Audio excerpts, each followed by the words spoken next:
പ്രകാശത്തിനായിട്ട് സ്തോത്രം. നമ്മളിന്ന് ആയിരിക്കുന്നത് ദൈവത്തിൻ്റെ കൃപയാലൊന്ന് മാത്രമാണ്. കർത്താവേ, എല്ലാത്തിനായിട്ട് നന്ദി കരയറ്റാം, എല്ലാത്തിനായിട്ട് സ്തോത്രം ചെയ്യാം. പ്രത്യേകിച്ച് ഒരു പുതിയ മാസം കൂടെ, അതിൻ്റെ ആദ്യത്തെ ദിവസം, ആ ഞായറാഴ്ച ദിവസത്തിനായിട്ട് സ്തോത്രം ചെയ്യാം. നന്ദിയോടെ നമുക്ക് ദൈവസന്നിധിയിലായിരിക്കാം. ഇന്നത്തെ എല്ലാ ശുശ്രൂഷകളും അനുഗ്രഹപ്രദമായിരിക്കട്ടെ. ഓപ്പണിംഗ് പ്രയറിനായിട്ട് ജോർജ് തോമസിനെ ക്ഷണിച്ചു.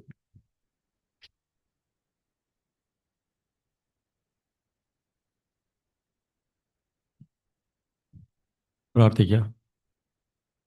കരുണയുള്ള കർത്താവേ, സ്വർഗീയ പിതാവേ, മനോഹരമായ ഈ ദിവസം, അനുഗ്രഹിക്കപ്പെട്ട ഈ സമയത്ത് കർത്താവേ, അടികൾക്ക് വീണ്ടും ഒന്നിച്ച് തിരുസന്നിധിയിലേക്ക് കടന്നു വരുവാൻ തക്കവണ്ണം തന്ന വിലയേറിയ അവസരത്തെ ഓർത്ത് നന്ദിയോടെ സ്തുതിക്കുന്നു.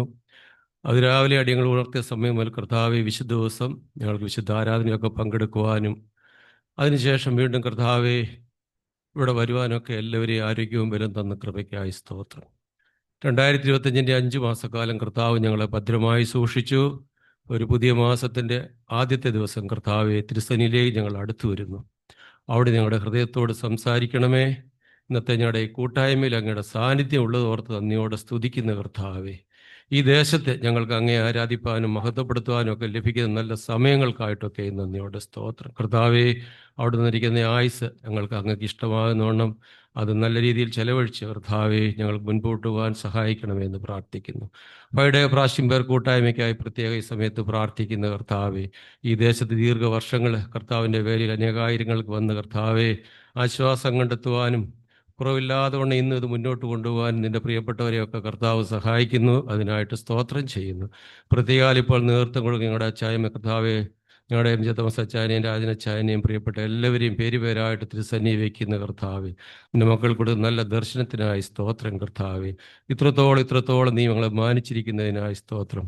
നാട്ടിലായിരിക്കുന്ന പ്രിയപ്പെട്ടവരെ കർത്താവെ, പ്രിയപ്പെട്ട ബേബിക്കുട്ടിച്ചായനെയും മറ്റു പ്രിയ ദൈവദാസന്മാരെ എല്ലാവരെയും ഈ സമയത്ത് ഞങ്ങൾ ഓർത്ത് പ്രാർത്ഥിക്കുകയാകുന്ന കർത്താവെ.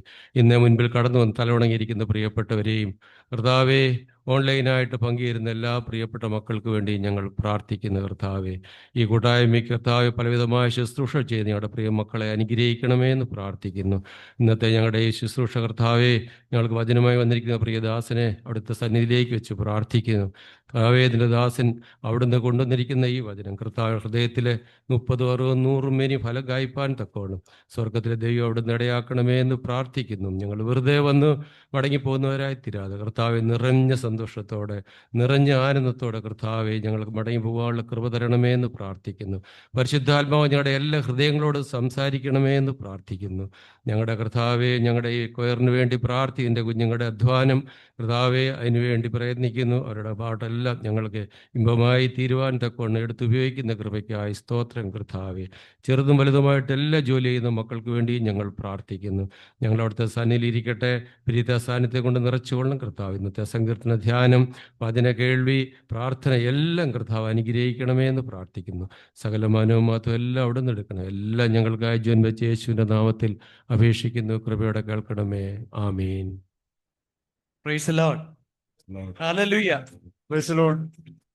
അനുഗ്രഹിക്കപ്പെട്ട ഒരു കൂടിവരവും കൂടി കർത്താവ് നമുക്ക് കനിവ് തോന്നി ദാനം തന്നതിനായി സ്തോത്രം ചെയ്യാം. ഈ വർഷത്തിന്റെ 5 മാസം നമ്മുടെ വിട്ട് കടന്നുപോയി. ഏതാണ്ട് 6-ാമത്തെ മാസത്തിന്റെ 1-ാമത്തെ ദിവസം നമ്മൾക്ക് വീണ്ടും കർത്താവിന്റെ സന്നിധി ആയിരിക്കുവാൻ തക്കണം എൻ്റെ അപ്പച്ചൻ നമ്മളോട് കാണിച്ച ദയക്കായി ഹൃദയം കൊണ്ടൊന്ന് സ്തോത്രം പറഞ്ഞാട്ട്.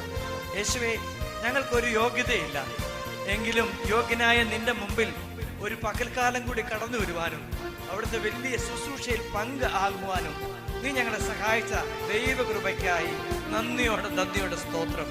നമുക്ക് ചില ഗാനങ്ങൾ പാടുകയാണല്ലോ, അതിനായി പാട്ടുകാരൻ ഇങ്ങനെയാ പറയുന്നത്: തിരുക്കരങ്ങൾ നിരത്തി വെച്ചു താരകങ്ങൾ ഗഗനെ, ഒരുക്കിയവൻ നമുക്ക് രക്ഷ, അതാണ് അവന്റെ മാർഗം. ഹല്ലേലൂയ. ദേവാദി ദേവനി പാരിൽ വന്നു, പാപിയായ എന്നെ തേടി വന്നു. ഹല്ലേലൂയ. അതിനായി നമുക്ക് സ്തുതിച്ചിടാം കീർത്തനങ്ങൾ. ഹല്ലേലൂയ. ദേവന് പാടിടാം എന്ന ഗാനം കരങ്ങളടിച്ച് പാടി കർത്താവിനെ പകൽക്കാലം മഹത്വപ്പെടുത്തി ആരാധിക്കാം.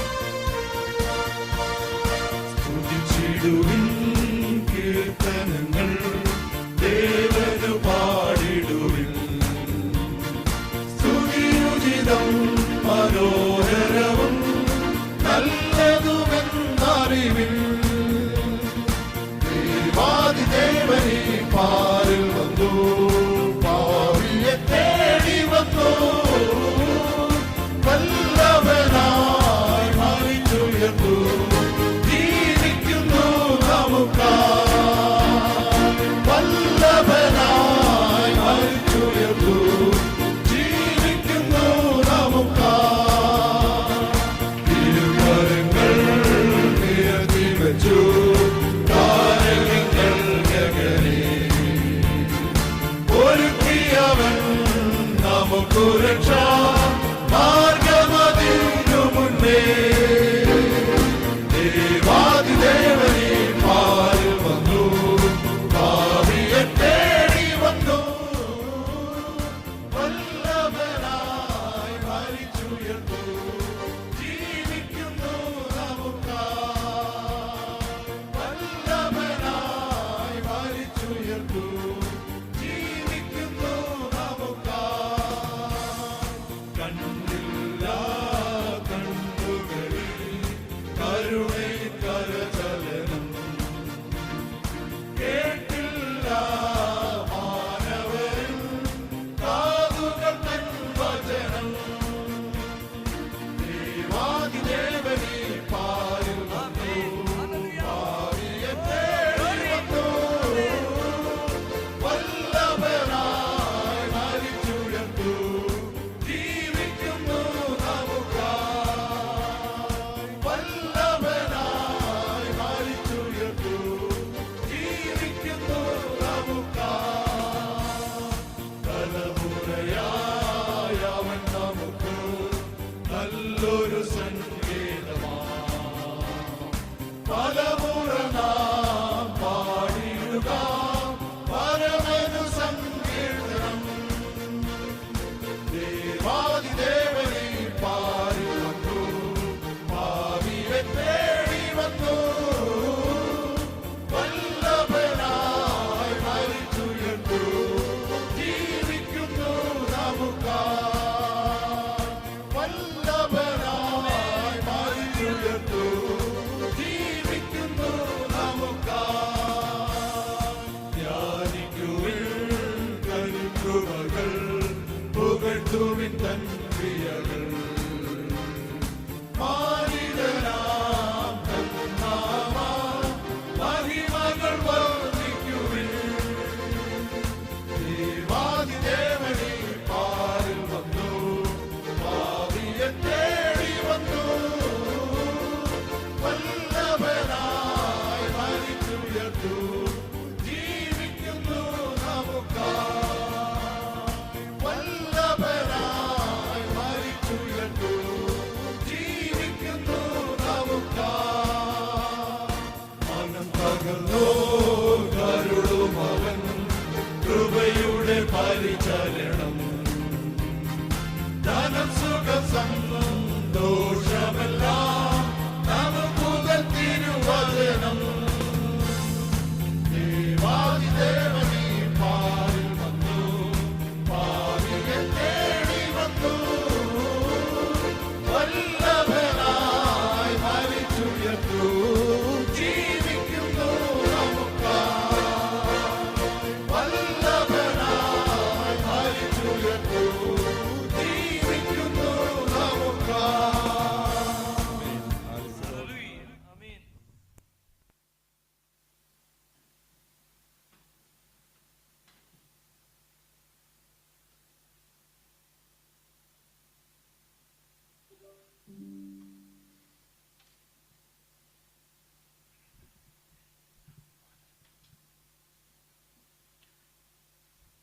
ദൈവത്തിൻ്റെ അതിപരിശുദ്ധ നാമത്തിന് നന്ദിയോടെ സ്തോത്രം ചെയ്യുന്നു.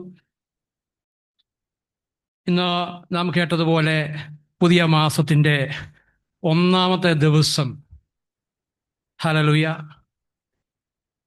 ഈ ദിവസം ദൈവസന്നിധിയിൽ നാം കടന്നു വരുമ്പോൾ ഇന്ന് നമുക്ക് ലഭിച്ച ആഹ്വാനം പ്രാർത്ഥനയിലൂടെയാണെങ്കിലും ഇന്ന് പ്രിയദാസൻ പാട്ട് പാടുമ്പോൾ ആരംഭത്തിൽ നമ്മെ ഓർമ്മിപ്പിച്ചു, ഒട്ടും യോഗ്യതയില്ലാത്ത നമ്മൾ യോഗ്യനായിരിക്കുന്നവനെ സ്തുതിക്കുവാനായിട്ടാണ് വന്നിരിക്കുന്നത്. ഇന്ന് പാടിയ പാട്ടും സ്തുതിയെക്കുറിച്ചാണ്, സ്തുതിച്ചാണ് തുടങ്ങിയിരിക്കുന്നത്. ഈ പുതിയ മാസത്തിൻ്റെ ആദ്യ ദിവസത്തെ സങ്കീർത്തന ധ്യാനത്തിൽ ആരംഭിക്കുന്നതും സ്തുതി നിനക്ക് യോഗ്യം, സിയോനിൽ സ്തുതി നിനക്ക് യോഗ്യം എന്നുള്ളതാണ്. ഇന്ന് 65-ാം സങ്കീർത്തനം ധ്യാനിക്കുവാനായിട്ട് നാം ഒരുങ്ങുകയാണല്ലോ. പ്രാർത്ഥനയോടെയും പ്രതീക്ഷയോടെയും പ്രത്യാശയോടെയും നമുക്ക് ഈ സങ്കീർത്തനത്തെ വാക്യം പ്രതി വാക്യമായിട്ട് വായിക്കാം. 65-ാം സങ്കീർത്തനം. ദൈവമേ, സിയോനിൽ സ്തുതി നിനക്ക് യോഗ്യം, നിനക്ക് തന്നെ നേർച്ച കഴിക്കുന്നു. പ്രാർത്ഥന കേൾക്കുന്നതിനായി സകല ജഡവും നിന്റെ അടുക്കലേക്ക് വരുന്നു. എൻ്റെ അകൃത്യങ്ങൾ എൻ്റെ നേരെ അതിബലമായിരിക്കുന്നു, നീയോ ഞങ്ങളുടെ അതിക്രമങ്ങൾക്ക് പരിഹാരം വരുത്തും. നിന്റെ പ്രകാരങ്ങളിൽ പ്രാർത്ഥിക്കുന്നതിനും നീ തിരഞ്ഞെടുത്തടുപ്പിക്കുന്ന മനുഷ്യൻ ഭാഗ്യവാൻ. ഞങ്ങൾ നിന്റെ വിശുദ്ധമന്ദിരമായ നിന്റെ ആലയത്തിലെ നന്മകൊണ്ട് തൃപ്തരാകും. ഭൂമിയുടെ എല്ലാ അറുതികൾക്കും ദൂരത്തു നിന്നുള്ള സമുദ്രത്തിനും ആശ്രയമായിരിക്കുന്ന ഞങ്ങളുടെ രക്ഷയായ ദൈവമേ, നീ ഭയങ്കര കാര്യങ്ങളാൽ നീതിയോടെ ഞങ്ങൾക്ക് ഉത്തരമരുളുന്നു. അവൻ ബലം അരക്ക് കെട്ടിക്കൊണ്ട് നിന്റെ ശക്തിയാൽ പർവ്വതങ്ങളെ ഉറപ്പിക്കുന്നു. അവൻ സമുദ്രങ്ങളുടെ മുഴക്കവും തിരമാലകളുടെ കോപവും ജാതികളുടെ കലഹവും ശമിപ്പിക്കുന്നു. വാസികളും നിന്റെ ലക്ഷ്യങ്ങൾ നിമിത്തം ഭയപ്പെടുന്നു. ഉദയത്തിന്റെയും അസ്തമനത്തിന്റെയും ദിക്കുകളെ നിഘോഷന്മാരാക്കുന്നു. നീ ഭൂമിയെ സന്ദർശിച്ച് നനയ്ക്കുന്നു, നീ അതിനെ അത്യന്തം പുഷ്ടിയുള്ളതാക്കുന്നു. ദൈവത്തിന്റെ നദിയിൽ വെള്ളം നിറഞ്ഞിരിക്കുന്നു. ഇങ്ങനെ നീ ഭൂമിയെ ഒരുക്കി അവർക്ക് ധാന്യം കൊടുക്കുന്നു. നീ അതിന്റെ ഒഴിവുചാലുകളെ നനയ്ക്കുന്നു, നീ അതിന്റെ കട്ട ഉടച്ചു നിർത്തുന്നു. മഴയാൽ നീ അതിനെ കുതിർക്കുന്നു, അതിന്റെ മുളയെ നീ അനുഗ്രഹിക്കുന്നു. നീ സംവത്സരത്തെ നിന്റെ നന്മ കൊണ്ട് അലങ്കരിക്കുന്നു, നിന്റെ പാതകൾ പുഷ്ടി പൊഴിക്കുന്നു. മരുഭൂമിയിലെ പുൽപ്പുറങ്ങൾ പുഷ്ടി പൊഴിക്കുന്നു, കുന്നുകൾ ഉല്ലാസം ധരിക്കുന്നു. ചേർന്ന് വായിക്കാം. മേച്ചിൽപ്പുറങ്ങൾ മൃഗങ്ങളെ കൊണ്ട് നിറഞ്ഞിരിക്കുന്നു, കാൽവകൾ ധാന്യം കൊണ്ട് നിറഞ്ഞിരിക്കുന്നു. അവ ആട്ടുകയും പാടുകയും ചെയ്യുന്നു. ദൈവനാമത്തിന് മഹത്വം ഉണ്ടായിരിക്കട്ടെ. 65-ാം സങ്കീർത്തനത്തിലേക്ക് നാം ധ്യാനിക്കുവാനായിട്ട് ഒരുങ്ങുമ്പോൾ ഈ സങ്കീർത്തനത്തിന് ഞാൻ കൊടുക്കുവാൻ ആഗ്രഹിക്കുന്ന ഒരു ടൈറ്റിൽ എന്ന് പറയുന്നത്, ജീവിതം കൊണ്ട് ആത്മാവിലും സത്യത്തിലും ആരാധിക്കുന്ന ജനത്തിന് വിടുതലുണ്ട് എന്നുള്ളതാണ്. ഹല്ലേലൂയ. ജീവിതം കൊണ്ട് ആത്മാവിലും സത്യത്തിലും ആരാധിക്കുന്ന ജനത്തിന് വിടുതലുണ്ട് എന്നുള്ളതാണ്. 5 കാര്യങ്ങളാണ് ഈ 13 വാക്യങ്ങളിലൂടെ വളരെ പെട്ടെന്ന് നിങ്ങളുമായിട്ട് പങ്കുവെച്ച് പോകുവാനായിട്ട് ഞാൻ ആഗ്രഹിക്കുന്നത്. ഒന്നാമത്തേത്, ആദ്യത്തെ വാക്യമാണ് സിയോനിൽ സ്തുതി നിനക്ക് യോഗ്യം എന്നുള്ളതാണ്. സിയോൻ നമുക്കറിയാം, ചരിത്ര പശ്ചാത്തലത്തിലേക്കൊന്നും ഞാൻ പോകുന്നില്ല. എന്നാൽ സിറ്റി ഓഫ് ജെറുസലേം എന്ന് അതിനെക്കുറിച്ച് ചരിത്രത്തിൽ പറയുമ്പോൾ വിശ്വാസ ജനം പറയുന്നത് കിങ്ഡം ഓഫ് ഹെവൻ എന്നാണ്, സ്വർഗരാജ്യം എന്നുള്ളതാണ്. അതുകൊണ്ട് സ്വർഗരാജ്യത്തിൽ എന്താണ് സംഭവിക്കുന്നത്? സ്വർഗരാജ്യത്തിൽ സ്തുതിയാണ്, അവിടെ ആരാധനയാണ് സംഭവിക്കുന്നത്. അതാണ് ദൈവത്തിൻ്റെ ഇഷ്ടം, അതാണ് ദൈവത്തിൻ്റെ ആഗ്രഹം, അതാണ് അവിടെ സംഭവിക്കുന്നത്, അതാണ് വേണ്ടതും. ഒരു വിശ്വാസിയെ സംബന്ധിച്ചിടത്തോളം, സിയോനെ നോക്കി യാത്ര ചെയ്യുന്ന ഒരു വിശ്വാസിയെ സംബന്ധിച്ചിടത്തോളം അവന് വേണ്ടതും ഈ ദൈവത്തെ സ്തുതിക്കുക എന്നുള്ളതാണ്. അപ്പോൾ സ്വർഗരാജ്യത്തിൽ ദൈവത്തെ സ്തുതിക്കുമ്പോൾ നമുക്കറിയാം, സ്വർഗീയ സേനയും ദൂതന്മാരും സാറാഫുകളും ഒക്കെ സ്തുതിക്കുന്ന ദൈവത്തെ നാമും സ്തുതിക്കണമെന്ന് പറയുമ്പോൾ, ഈ ഭൂമിയിൽ സ്തുതിയല്ലാതെ ഈ ദൈവത്തിന് നമുക്ക് എന്തുണ്ട് കൊടുക്കുവാനായിട്ട്? ഈ ദൈവത്തെ സ്തുതിക്കുന്നവനായി തീരണമെന്ന് കർത്താവും നമ്മെ ഓർമ്മിപ്പിക്കുകയാണ്. കർത്താവായ യേശുക്രിസ്തു ശിഷ്യന്മാരെ പ്രാർത്ഥിക്കുവാൻ പഠിപ്പിച്ചപ്പോൾ സ്വർഗസ്ഥനായ പിതാവേ എന്ന് പറഞ്ഞിട്ട്, നിന്റെ ഇഷ്ടം സ്വർഗത്തിലെ പോലെ ഭൂമിയിലും ആകണമേ എന്ന് പറയുമ്പോൾ, ദൈവത്തിൻ്റെ ഇഷ്ടം സ്വർഗത്തിൽ എന്താണ്? അവനെ എല്ലാവരും ആരാധിക്കുക എന്നുള്ളതാണെങ്കിൽ, ഭൂമിയിൽ നാം പ്രാർത്ഥിക്കുന്ന വിശ്വാസികളായിട്ടുള്ള ജനം ഈ ദൈവത്തെ ഭൂമിയിലും ആരാധിക്കണം എന്നുള്ളതാണ്, ഭൂമിയിലും സ്തുതിക്കണമെന്നുള്ളതാണ്. എന്നാൽ എങ്ങനെ സ്തുതിക്കണം? നമ്മൾ സ്തുതിക്കുന്നുണ്ട്, കൂട്ടായ്മയുണ്ട്, ആരാധനയുണ്ട്, മറ്റു സന്ദർഭങ്ങളിലൊക്കെ ഈ ദൈവത്തെ സ്തുതിക്കുന്നുണ്ട്. എന്നാൽ ഇന്നത്തെ സങ്കീർത്തനക്കാരൻ നമ്മെ ഓർമ്മിപ്പിക്കുന്നു ഈ ദൈവത്തെ എങ്ങനെ സ്തുതിക്കണം. രണ്ടാമത്തെ പോയിന്റ് നിങ്ങളുടെ ശ്രദ്ധയിലേക്ക് വെക്കുന്നത് എങ്ങനെയാണ്? 5 മുതൽ 13 വരെയുള്ള വാക്യത്തിൽ എങ്ങനെ ദൈവത്തെ സ്തുതിക്കണമെന്നതിന് ചില ദൃഷ്ടാന്തങ്ങൾ നമ്മെ ഓർമ്മിപ്പിക്കുകയാണ്. അവിടെ പറഞ്ഞിരിക്കുന്നത് ഈ ഭൂമിയിലെ ദൈവത്തിൻ്റെ സൃഷ്ടിയെക്കുറിച്ചാണ്. ഭൂമിയിലെ ദൈവത്തിൻ്റെ സൃഷ്ടിയെ ഓരോന്നായിട്ട് എടുത്ത് പറയുകയാണ്, ഇവയൊക്കെ ദൈവം നിയന്ത്രിക്കുന്നു, ദൈവത്തിൻ്റെ നിയന്ത്രണത്തിന് കീഴിലാണ്, ദൈവമൊക്കെ ദൈവത്തെ അനുസരിക്കുന്നു, ദൈവം പറയുന്നത് പോലെ കേൾക്കുന്നു. അപ്പോൾ ഭൂമിയും അതിലുള്ള ചരാചരങ്ങളും അഥവാ ദൈവത്തിൻ്റെ സൃഷ്ടി മുഴുവൻ ദൈവത്തെ അനുസരിക്കുന്നു, ദൈവത്തിന് കീഴ്പ്പെട്ടിരിക്കുന്നു, ദൈവത്തിൻ്റെ ഇഷ്ടം പ്രവർത്തിക്കുന്നു. അങ്ങനെ സങ്കീർത്തനക്കാരൻ പറയുമ്പോൾ ദൈവത്തിൻ്റെ കൈപ്പണിയായിട്ടുള്ള ഞാനും നിങ്ങളും ഈ ദൈവത്തെ സ്തുതിക്കണം. എങ്ങനെ? ജീവിതം കൊണ്ട് ഈ ദൈവത്തെ സ്തുതിക്കണം. ദൈവത്തെ കേൾക്കുകയും ദൈവത്തെ അനുസരിക്കുകയും ദൈവത്തെ ജീവിതം കൊണ്ട് സ്തുതിക്കുകയും ചെയ്യണം. അല്ലാതുള്ളതൊക്കെ അധര വ്യായാമം മാത്രമാണ്. അതുകൊണ്ട് നമ്മുടെ ജീവിതം കൊണ്ട് ഈ ദൈവത്തെ സ്തുതിക്കണം എന്ന് ഈ സങ്കീർത്തനക്കാരൻ നമ്മെ ഓർമ്മിപ്പിക്കുക. കൊലോസ്യർക്ക് എഴുതിയ ലേഖനം 3-ാം അധ്യായത്തിൽ പൗലോസും പറയുന്നതാണ്. എന്താണ്? And what ever you do in word or deed, നീ നിന്റെ വാക്കിലും നിന്റെ പ്രവൃത്തിയിലും ദൈവത്തെ മഹത്വപ്പെടുത്തുന്നവനായി തീരണമെന്നുള്ളത്. അതുകൊണ്ട് നമ്മുടെ ജീവിതം കൊണ്ട്, ഒന്നാമത് ഞാൻ പറഞ്ഞു ദൈവത്തെ സ്തുതിക്കണം. രണ്ട്, എങ്ങനെ സ്തുതിക്കണം? നമ്മുടെ ജീവിതം കൊണ്ട്, നമ്മുടെ പ്രവൃത്തി കൊണ്ട്, നാം ചെയ്യുന്ന എല്ലാ കാര്യങ്ങളിലും ഈ ദൈവത്തെ മഹത്വപ്പെടുത്തണം. അതിന് നാം എന്താ ചെയ്യേണ്ടത്? 2-ാം വാക്യത്തിൽ സൂചിപ്പിക്കുന്നു, നാം ദൈവത്തിങ്കിലേക്ക് തിരിയണം. എങ്ങനെയുള്ള ദൈവത്തിങ്കിലേക്ക് തിരിയണം? പ്രാർത്ഥന കേൾക്കുന്ന ദൈവത്തിങ്കിലേക്ക് തിരിയണം. ആരാണ് പ്രാർത്ഥന കേൾക്കുന്ന ദൈവം? ജീവനുള്ള ദൈവം. ഈ ഭൂമിയിൽ നാം ജീവിക്കുമ്പോൾ നമുക്ക് ഈ ഭൂമിയിൽ ആവശ്യമുള്ള പലതും നേടുവാനായിട്ട് സാധിക്കും. അതൊക്കെ കൊണ്ട് ഈ ആയുസ് ഏറെയായാൽ 80 അല്ലെങ്കിൽ കുറച്ചുകൂടെ ഒക്കെ മുന്നോട്ട് പോകുവാനുള്ളതുണ്ട് എന്ന് കരുതി അവയിലൊക്കെ ആശ്രയിക്കുമ്പോൾ സങ്കീർത്തനക്കാരൻ പറയുന്നു, അവിടെയും പരിമിതികളുണ്ട്. എന്നാൽ നിന്റെ ആവശ്യങ്ങളുടെ നടുവിൽ നിന്റെ പ്രാർത്ഥനയെ കേൾക്കുന്നവനിലേക്ക് നീ തിരിയണം. 2-ാം വാക്യത്തിൽ പറയുന്നുണ്ട്, സകല ജഡവും അവങ്കിലേക്ക്, പ്രാർത്ഥന കേൾക്കുന്നതിലേക്ക് തിരിയുന്നു എന്നാണ് പറയുന്നത്. സകല ജഡവും എന്ന് പറയുമ്പോൾ തെസ്സലോനിക്കർക്ക് എഴുതിയ ലേഖനത്തിൽ വിശുദ്ധ പൗലോസ് പറയുന്നു, എന്താണ്? ബോഡി, സോൾ ആൻഡ് സ്പിരിറ്റ്, ആത്മാവും പ്രാണനും നമ്മുടെ ശരീരവും ഈ ദൈവത്തെ മഹത്വപ്പെടുത്തുന്നതായിട്ട് തീരണം, ബ്ലെയിംലെസ് ആയി തീരണമെന്നാണ് വിശുദ്ധ പൗലോസ് പറയുന്നത്. എപ്പോഴാണ്? കർത്താവിൻ്റെ 2-ാമത്തെ വരവെങ്കിലേക്ക് വിശുദ്ധിയുള്ളതായി തീരണം നമ്മുടെ പ്രാണനും നമ്മുടെ ആത്മാവും നമ്മുടെ ശരീരവും. 31-ാം സങ്കീർത്തനക്കാരൻ ഓർമ്മിപ്പിക്കുന്നത് എന്താ? Into your hand I commit my spirit, എൻ്റെ ആത്മാവിനെ നിന്റെ കയ്യിലേക്ക് ഞാൻ ഫലമേൽപ്പിക്കുന്നു. എന്തുകൊണ്ടാ? യു ഹാവ് റെഡീംഡ് മീ, നീ എന്നെ വീണ്ടെടുത്തിരിക്കുന്നു. നീ എന്നെ വീണ്ടെടുത്തിരിക്കുന്നത് കൊണ്ട് നിന്റെ കൈകളിലേക്ക് ഞാൻ എൻ്റെ ആത്മാവിനെ ഫലമേൽപ്പിക്കുന്നു. പ്രിയപ്പെട്ടവരെ, നമ്മുടെ പ്രാണൻ ഈ ശരീരത്തില്ലെങ്കിൽ പിന്നെ ഈ ശരീരം കൊണ്ട് പ്രയോജനമില്ല. അപ്പോൾ നമ്മളെ റെഡീം ചെയ്ത് നമ്മളെ വീണ്ടെടുത്തിരിക്കുന്നത് എങ്ങനെയാ? ദാവീദ് പറയുന്നത് പോലെ പ്രാണനെയാ വീണ്ടെടുത്തിരിക്കുന്നത്. പ്രാണനെ വീണ്ടെടുക്കുമ്പോൾ നമ്മുടെ ശരീരത്തെ കൂടെയാണ് വീണ്ടെടുക്കുന്നത്. അപ്പം ഈ ലോക ജീവിതത്തിലെ എല്ലാ പ്രതികൂല അനുഭവങ്ങളിൽ നിന്നും ഈ ദൈവം നമ്മെ വീണ്ടെടുത്തിരിക്കുന്നു. ഇവിടെ ബോഡിയും സ്പിരിറ്റും സോളും എല്ലാം ഒരു യൂണിറ്റായിട്ട് പ്രവർത്തിക്കേണ്ടതാണ്. അപ്പോൾ ആത്മാവ് ദൈവത്തിൻ്റെതാണ്.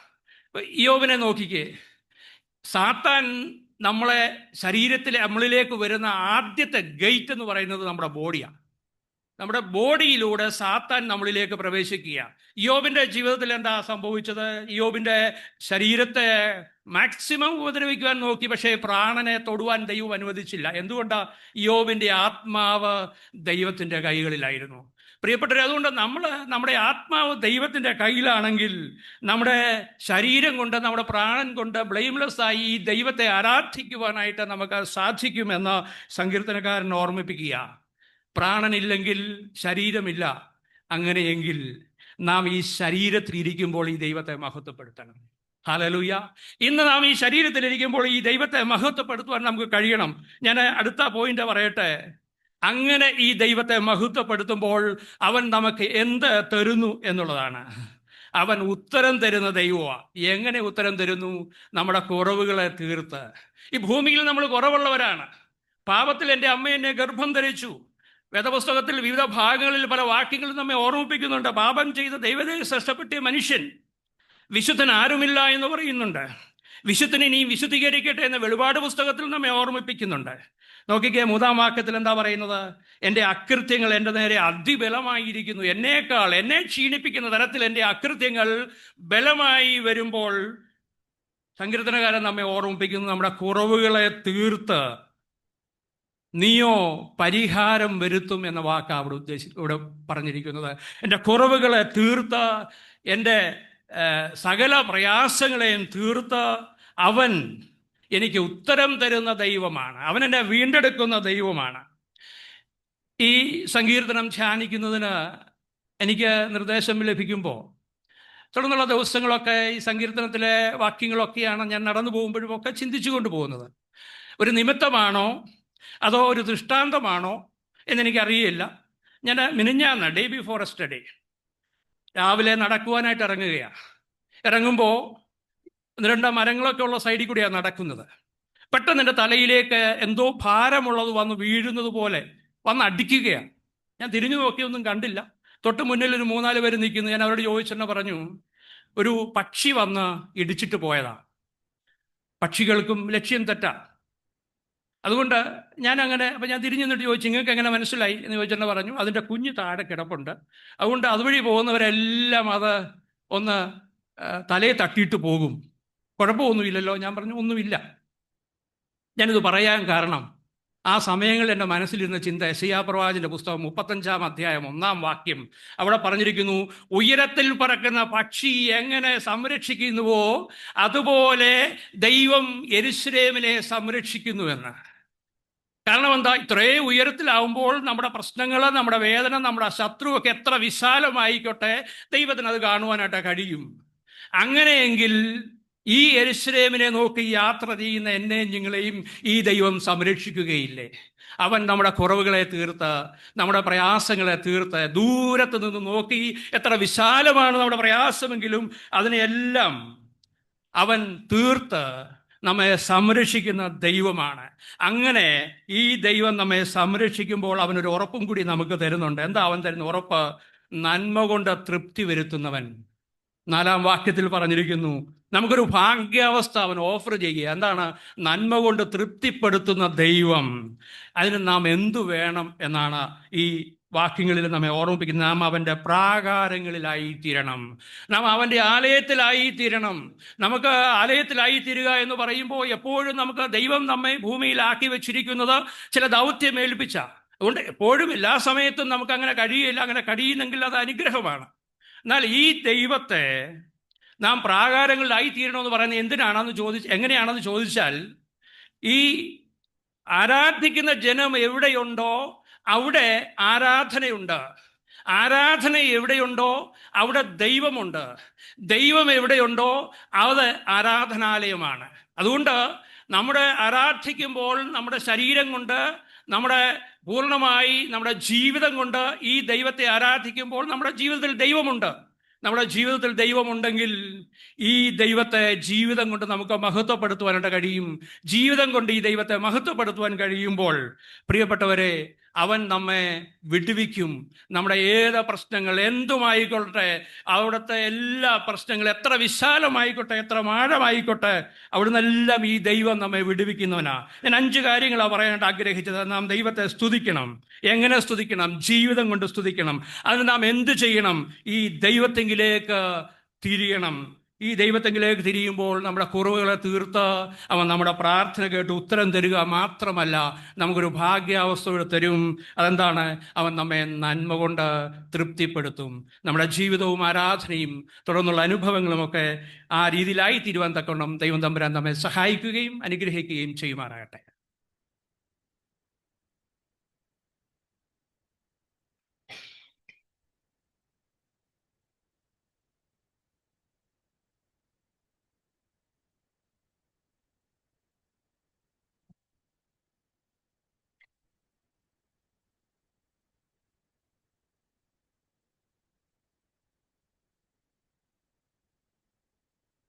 ദൈവനാമത്തിന് മഹത്വം ഉണ്ടായിരിക്കട്ടെ. വളരെ അനുഗ്രഹിക്കപ്പെട്ട ഒരു സങ്കീർത്തനമാണ് ദൈവം നമുക്ക് പ്രിയമകനിൽ കൂടി ഒരുക്കിയത്.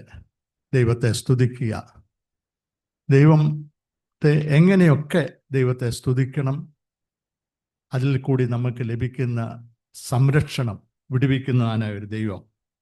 ആ ദൈവസന്നിധിയിലായിരിക്കുന്നല്ലോ നാം കടന്നു വന്നിരിക്കുന്നത്. പ്രാർത്ഥനയ്ക്കായി നമ്മുടെ തലകളെ വണക്കാം. മധ്യസ്ഥ പ്രാർത്ഥനയ്ക്ക് വേണ്ടി നമ്മൾ ഒരുങ്ങുകയാണ്. ഞാൻ ഒരു വേദവാക്യം വായിച്ചോട്ടിട്ട് മത്തായിയുടെ സുവിശേഷം 6-ാം അധ്യായം 26-ാമത്തെ വാക്യം ഇപ്രകാരം പറയുന്നു: ആകാശത്തിലെ പറവകളെ നോക്കുവീൻ, അവ വിതയ്ക്കുന്നില്ല, കൊയ്യുന്നില്ല, കളപ്പുരയിൽ കൂട്ടിവെക്കുന്നതുമില്ല, എങ്കിലും സ്വർഗസ്ഥനായ നിങ്ങളുടെ പിതാവ് അവയെ പുലർത്തുന്നു. അവയേക്കാൾ നിങ്ങൾ ഏറ്റവും വിശേഷത ഉള്ളവരല്ലോ. അവയേക്കാൾ നിങ്ങൾ ഏറ്റവും വിശേഷതയുള്ളവരല്ലോ. നമ്മുടെ ജീവിതത്തിലെ ഓരോ നിമിഷവും ഓരോ ദിവസവും ദൈവത്തിൻ്റെ ദാനമാണ്. ദൈവം തരുന്നതല്ലാതെ ഒരു നന്മയും നമുക്കില്ല. അത് ദൈവത്തിൻ്റെ കൃപയൊന്ന് മാത്രമാകുന്നു. ദൈവത്തിൻ്റെ സംരക്ഷണം, ദൈവത്തിൻ്റെ കരുതൽ എത്ര വിലയേറിയതാണ്. ഈ ഭൂമിയിലുള്ള എല്ലാത്തിനെയും, സകല ചരാചരങ്ങളെയും സൃഷ്ടിച്ച ദൈവം അവയെല്ലാം പോറ്റിപ്പുലർത്തുന്നു. അവയെല്ലാം പോറ്റിപ്പുലർത്തുന്നു. നമ്മളതിൽ എത്രയോ വിശേഷതയുള്ളവരാണ്. സ്വർഗസ്വപിതാവിനെ ദൈവമക്കളെ കുറിച്ചുള്ള കരുതല്, ആ വലിയ കരുതലിനെ ഓർത്ത് നമുക്ക് സ്തോത്രം ചെയ്യാം. നമ്മുടെ ജീവിതത്തിൻ്റെ ഏത് പ്രയാസമേറിയ സാഹചര്യങ്ങളിൽ കൂടി കടന്നുപോയാലും നമ്മളെ കരുതുന്നതായ ഒരു ദൈവം നമുക്കുണ്ട്. നമുക്ക് ഇപ്രകാരം ലഭിക്കുന്ന കൂട്ടായ്മകളെ, ഈ ദൈവവചനം, ഇതൊക്കെ എത്ര ആശ്വാസം നൽകുന്നതാകുന്നു. ഇന്ന് നമ്മൾ സങ്കീർത്തനത്തിൽ കൂടി കേട്ടതുപോലെ നമ്മളെ സംരക്ഷിക്കുന്നതായ ഒരു ദൈവം ഉണ്ടല്ലോ. ദൈവവചനം നമ്മോട് പറയുന്നത്, അവൻ നിങ്ങൾക്കായി കരുതുന്നവനാകയാൽ നിങ്ങളുടെ സകല ചിന്താകുലവും അവൻ്റെ മേൽ ഇട്ടുകൊള്ളുക. നമ്മുടെ എല്ലാ ചിന്താകുലവും നിങ്ങൾ എൻ്റെ മേൽ ഇട്ടുകൊള്ളുക. അവൻ എന്തെന്നാൽ അത് എല്ലാം നീക്കിത്തരുവാൻ നമ്മുടെ ദൈവം ശക്തിവാനാകുന്നു. എന്നാൽ നമുക്ക് വളരെ ആവശ്യമായിട്ടുള്ളത് കർത്താവിനെ കുറിച്ചുള്ള ഏകാഗ്രത, നിസ്തുല്യനായ കർത്താവ്, അത് നമ്മൾ മനസ്സിലാക്കേണ്ടത് ആവശ്യമാകുന്നു. കർത്താവെ, അതിന് ഞങ്ങൾക്ക് സഹായിക്കുമാറാണമേ എന്ന് നമുക്ക് പ്രാർത്ഥിക്കാം. അതിന് ഞങ്ങൾക്ക് സഹായിക്കുമാറാണ്. ദൈവത്തിൻ്റെ വലിപ്പം, ദൈവത്തിൻ്റെ ശ്രേഷ്ഠത, ദൈവത്തിൻ്റെ മഹത്വം, ആ ഒരു ഉൾക്കാഴ്ച കർത്താവെ ഞങ്ങളിൽ തെരുമാറാകണമേ എന്ന് നമുക്ക് പ്രാർത്ഥിക്കാം. ചുറ്റുപാടുകളിൽ നമുക്ക് ആശ്രയിക്കുവാനും നമ്മൾ ചിന്താകുലരായി തീരുവാനും അനേക സാഹചര്യങ്ങളുണ്ട്. എന്നാൽ ദൈവം എത്ര വലിയവനാകുന്നു, എത്ര ശ്രേഷ്ഠനാകുന്നു. ആ ദൈവത്തിൻ്റെ ശ്രേഷ്ഠതയൊന്ന് എല്ലായ്പ്പോഴും അറിഞ്ഞ് ആ ദൈവത്തിൽ ആശ്രയിച്ച് ജീവിക്കുവാൻ കർത്താവെ ഞങ്ങൾക്ക് സഹായിക്കുമാറാണമേ നമുക്ക് പ്രാർത്ഥിക്കാം. സകലത്തെ നിയന്ത്രിക്കുന്നവനായ കർത്താവ്, ആ കർത്താവിൻ്റെ കരങ്ങളിൽ നമ്മളെ ഏൽപ്പിക്കാം. നമ്മളെ എല്ലാ ആഴ്ചയും അനേക വിഷയങ്ങൾ ദൈവസന്നിധിയിൽ സമർപ്പിച്ച് പ്രാർത്ഥിക്കുന്നുണ്ടല്ലോ. എല്ലാത്തിനെ നിയന്ത്രിക്കുന്നതിനായ ഒരു കർത്താവുണ്ട്. ആ കർത്താവിലുള്ള ആ വിശ്വാസം നമ്മളിൽ വർദ്ധിച്ചു വരുവാൻ, നമ്മൾ പ്രാർത്ഥിച്ച അനേക വിഷയങ്ങൾക്ക് ദൈവം വിടുതൽ തന്നു, ദൈവം മറുപടി തന്നു. അനേക വിഷയങ്ങൾക്ക് ദൈവം മറുപടി തന്നു. ഇപ്പോഴും നമ്മുടെ മുൻപാകെ പല വിഷയങ്ങളും പ്രാർത്ഥനയ്ക്കായിട്ടുണ്ട്. നമ്മളെ ഈ വിഷയങ്ങൾ കേൾക്കുന്നവരായി മാത്രമായി തീരാതെ ഈ വിഷയങ്ങൾ ഓർത്ത് പ്രാർത്ഥിക്കണം. ദൈവം കൊടുത്ത വിടുതല്, ദൈവം നടത്തുന്ന വഴികളെല്ലാം ഓർത്ത് ദൈവത്തിന് സ്തോത്രം ചെയ്ത് പ്രാർത്ഥനയോടുകൂടി നമുക്ക് എല്ലാവർക്കും ആയിരിക്കാം. ശാരീരികമായ പ്രയാസത്തിൽ കൂടി കടന്നു പോയവരുണ്ട്, ഇപ്പോഴും പോയിക്കൊണ്ടിരിക്കുന്നവരുണ്ട്.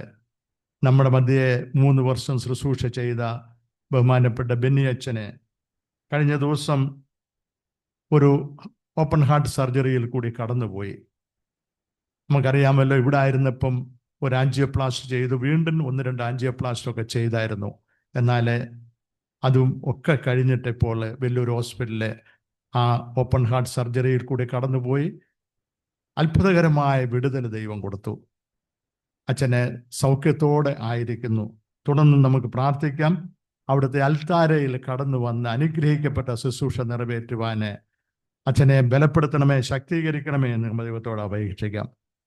നമ്മളെ PK സക്രിയ അച്ഛന് വേണ്ടി പ്രാർത്ഥിച്ചുകൊണ്ടിരുന്നു. ചില മാസങ്ങളോളം ബിലീവേഴ്സ് ഹോസ്പിറ്റലിലായിരുന്നു. എന്നാൽ അച്ഛൻ ഭവനത്തിലേക്ക് മടങ്ങി വന്നു. ഇന്ന് അച്ഛൻ കുർബാനയിൽ പോയി സംബന്ധിച്ചു, ആരാധനയിൽ പോയി സംബന്ധിച്ചു. ദൈവത്തിന് സ്തോത്രം ചെയ്യാം. നമ്മുടെ മധ്യേ ഉണ്ടായിരുന്ന ബഹുമാനപ്പെട്ട M. ജോൺ സാറിനെ അറിയാമല്ലോ. നമ്മുടെ ഇടവകയിലും വളരെ അനുഗ്രഹിക്കപ്പെട്ട ശുശ്രൂഷകൾ നിറവേറ്റിയ, മക്കളോട് ഒന്നിച്ച് അമേരിക്കയിലായിരിക്കുന്നു. ശാരീരികമായ ചില പ്രയാസങ്ങളൊക്കെ ഉണ്ട്, പ്രായത്തിൻ്റെതായിട്ടുള്ള ക്ഷീണമുണ്ട്. കഴിഞ്ഞ ദിവസങ്ങളിലൊക്കെ ഹോസ്പിറ്റലിലായിരുന്നു, ഇച്ചിരി സീരിയസ് ആയിരുന്നു. എന്നാൽ ദൈവം അത്ഭുതകരമായ വിടുതൽ കൊടുത്തു. കർത്താവിൻ്റെ കരുണയ്ക്ക് വേണ്ടി, കർത്താവിൻ്റെ സഹായത്തിന് വേണ്ടി നമുക്ക് പ്രാർത്ഥിക്കാം.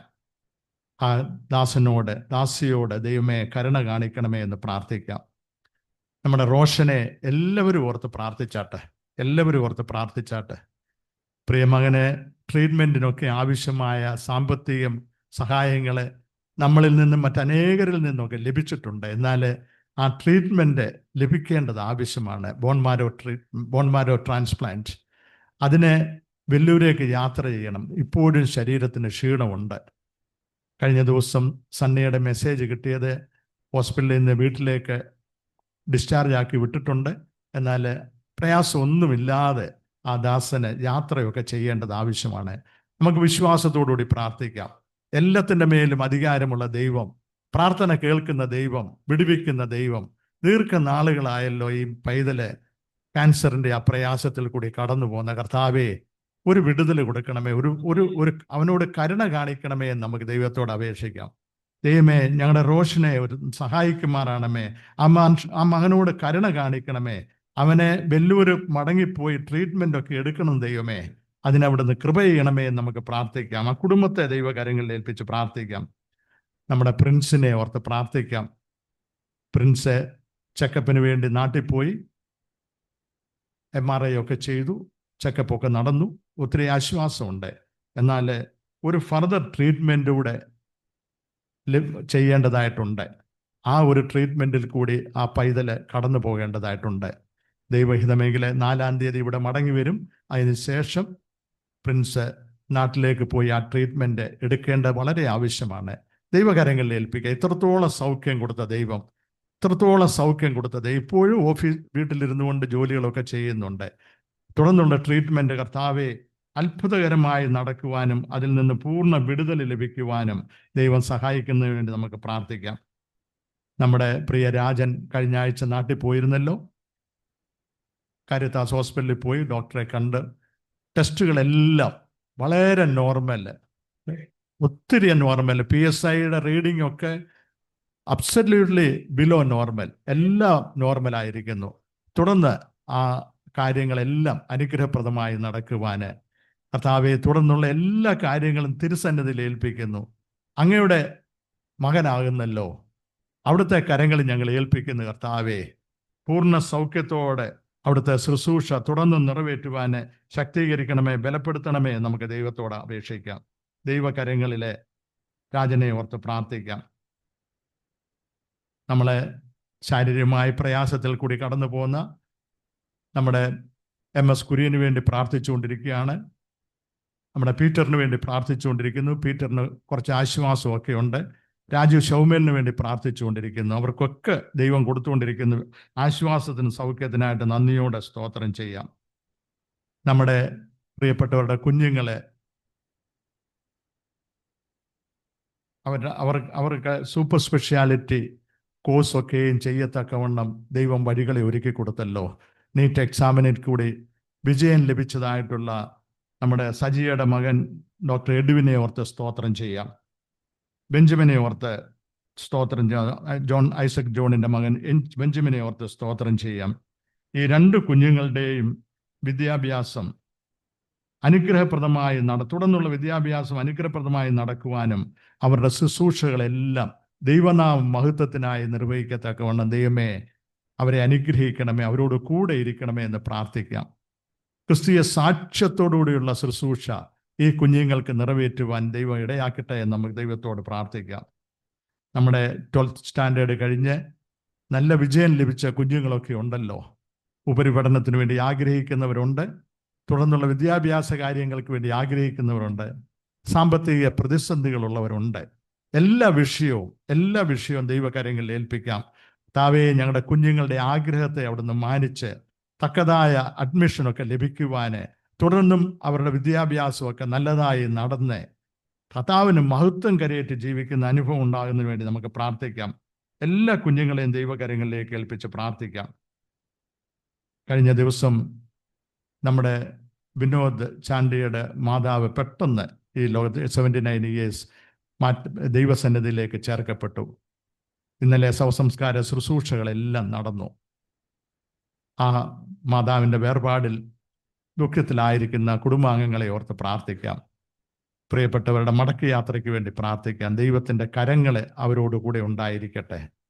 അവരുടെ ശുശ്രൂഷകളൊക്കെ തുടർന്നും അനുഗ്രഹപ്രദമായി നിറവേറ്റുവാൻ ദൈവം സഹായിക്കട്ടെ. നമ്മുടെ തമ്പിയുടെയും ഷൈനിയുടെയും മകൾ കരോളിൻ്റെ വിവാഹം ഇന്നലെ അനുഗ്രഹപ്രദമായിട്ട് നടന്നല്ലോ. കാലാവസ്ഥയുടെ ചെറിയ പ്രയാസങ്ങളൊക്കെ ഉണ്ടായിരുന്നു, എന്നാലും എല്ലാം വളരെ ദൈവ സാന്നിധ്യത്തിൽ നടന്നു. കുടുംബജീവിതത്തിലേക്ക് പ്രവേശിച്ചിരിക്കുന്ന കരോളിനെയും ഷെറിയെ ഓർത്ത് പ്രാർത്ഥിക്കാം. അവർക്ക് അനുഗ്രഹിക്കപ്പെട്ട ഒരു കുടുംബജീവിതം ലഭിക്കത്തക്കവണ്ണം ദൈവകാര്യങ്ങളിലേക്ക് ഏൽപ്പിച്ച് പ്രാർത്ഥിക്കാം. പ്രിയപ്പെട്ടവരെ, നമ്മുടെ എല്ലാ വിഷയവും നമ്മുടെ സർവശക്തനായ ദൈവത്തിൻ്റെ കാര്യങ്ങളിൽ ഏൽപ്പിക്കാം. കർത്താവിനാൽ അസാധ്യമായിട്ടുള്ളതൊന്നുമില്ലല്ലോ. മിഷൻസ് ഇന്ത്യ പ്രസ്ഥാനത്തെ ഓർത്ത് പ്രാർത്ഥിക്കാം. അതിന് നേതൃത്വം കൊടുക്കുന്നതായ ജോർജ് റിയാൻ ബ്രദർ, കൂടെ പ്രവർത്തിക്കുന്നതായ ടീമിനെയൊക്കെ ഓർത്ത് പ്രാർത്ഥിക്കാം. വളരെയധികം ശുശ്രൂഷകൾ നമ്മുടെ ദേശത്ത് ഇന്ത്യയിലുണ്ട്. പ്രതിസന്ധികൾ വളരെയധികം ഉണ്ട്. എന്നാൽ കഴിഞ്ഞ 36 വർഷം ആ പ്രസ്ഥാനത്തെ നിലനിർത്തിയ കർത്താവ് 565 സുവിശേഷകരുമായിട്ട് നിലനിൽക്കുന്ന പ്രസ്ഥാനം തുടർന്നും അനുഗ്രഹിക്കപ്പെട്ട ശുശ്രൂഷ നിറവേറ്റുവാന്, വിദ്യാഭ്യാസം ലഭിക്കാത്ത കുഞ്ഞുങ്ങൾക്ക് വിദ്യാഭ്യാസം കൊടുക്കുന്നു, ദൈവസ്നേഹത്തെ പങ്കുവെക്കുവാനുള്ള സാധ്യതകൾ ഒരുക്കി കൊടുക്കുന്നു. ഒത്തിരി അനുഗ്രഹിക്കപ്പെട്ട ശുശ്രൂഷകൾ നിറവേറ്റുന്നല്ലോ. കർത്താവെ, പ്രതിസന്ധികളുടെ മധ്യത്തിൽ വിവിധ സ്ഥലങ്ങളിൽ പ്രവർത്തിക്കുന്നതായ ഞങ്ങളുടെ പ്രിയപ്പെട്ടവരെ അവിടുന്ന് ബലപ്പെടുത്തണമേ, ശക്തീകരിക്കണമേ എന്ന് പ്രാർത്ഥിക്കാം. പിന്മാറ്റത്തിലേക്ക് പോയവര് മടങ്ങി വരത്തക്കവണ്ണം അവരുടെ ഹൃദയങ്ങളോട് ദൈവം ഇടപെടുന്നതിന് വേണ്ടി നമുക്ക് പ്രാർത്ഥിക്കാം. പ്രത്യേകിച്ച് EGM ഓഫ് ഇന്ത്യ ഓർത്ത് പ്രാർത്ഥിക്കാം. മത്തായി സാറ് കഴിഞ്ഞ പ്രാവശ്യം ഇവിടെ വന്നപ്പം പറഞ്ഞല്ലോ, വളരെ ശ്രേഷ്ഠമായ ശുശ്രൂഷ നിറവേറ്റുന്നു. അവരെയും ആ ടീമിനെയും ഓർത്ത് ദൈവത്തോട് നമുക്ക് അപേക്ഷിക്കാം. നമ്മുടെ വയനാട്ടിലെ ഓൾഡ് ഏജ് ഹോം, അതിന് നേതൃത്വം കൊടുക്കുന്ന ഇവാഞ്ചലിസ്റ്റ് ക്രിസ്റ്റൻ ആൻഡ് ഫാമിലി. കൃഷ്ണന് ചില വർഷങ്ങൾക്ക് മുമ്പ് ഒരു സർജറിയൊക്കെ നടന്നു. എന്നാൽ ഇപ്പോഴും സൗഖ്യത്തോടെ ആ അനുഗ്രഹിക്കപ്പെട്ട ശുശ്രൂഷ അവിടെ നിറവേറ്റിക്കൊണ്ടിരിക്കുന്നു. കുടുംബമായി ദൈവഗണങ്ങളെ പ്രാർത്ഥിക്കാം. അവിടെയുള്ളതായിട്ടുള്ള 9 സഹോദരിമാരെ, അവരെ ഓർത്ത് പ്രാർത്ഥിക്കാം.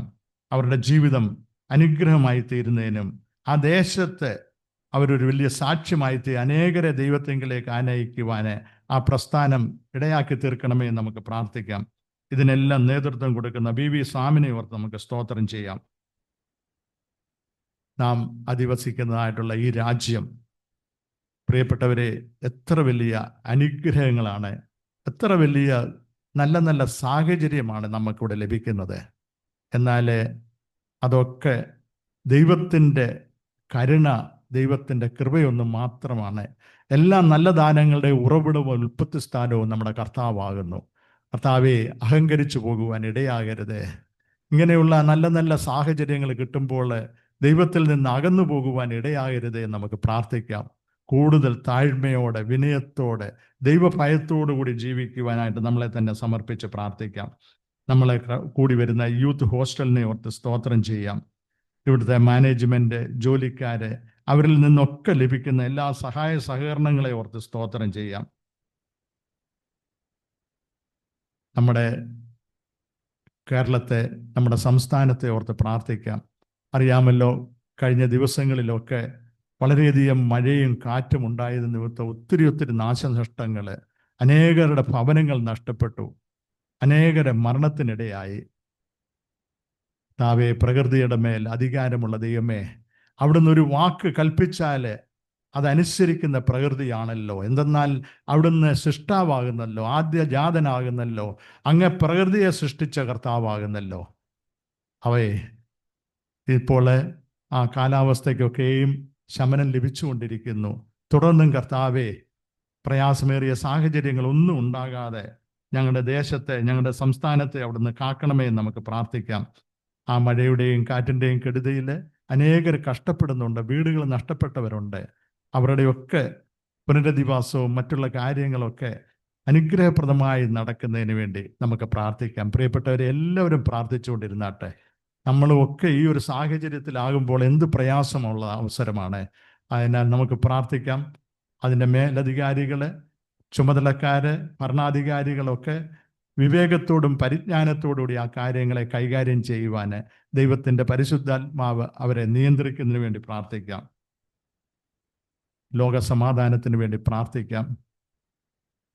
ലോകത്ത് ഇപ്പോഴും വളരെയധികം പ്രതിസന്ധിയിൽ റഷ്യയും ഉക്രൈനും തമ്മിലുള്ള യുദ്ധം ഓരോ ദിവസവും ഒത്തിരി പ്രതിസന്ധികൾ നിറഞ്ഞു നിൽക്കുന്നല്ലോ. അതുപോലെ തന്നെ ഇസ്രയേലും പലസ്തീനും തമ്മിലുള്ള കർത്താവേ, ഞങ്ങൾ അങ്ങയോട് പ്രാർത്ഥിക്കുന്ന കർത്താവേ, ഇസ്രയേലും പലസ്തീനുമുള്ള യുദ്ധം ദൈവമേ, ഇസ്രയേലിൻ്റെ ദൈവമായ യഹോവയോട് ഞങ്ങൾ വിളിച്ചപേക്ഷിക്കുന്നു.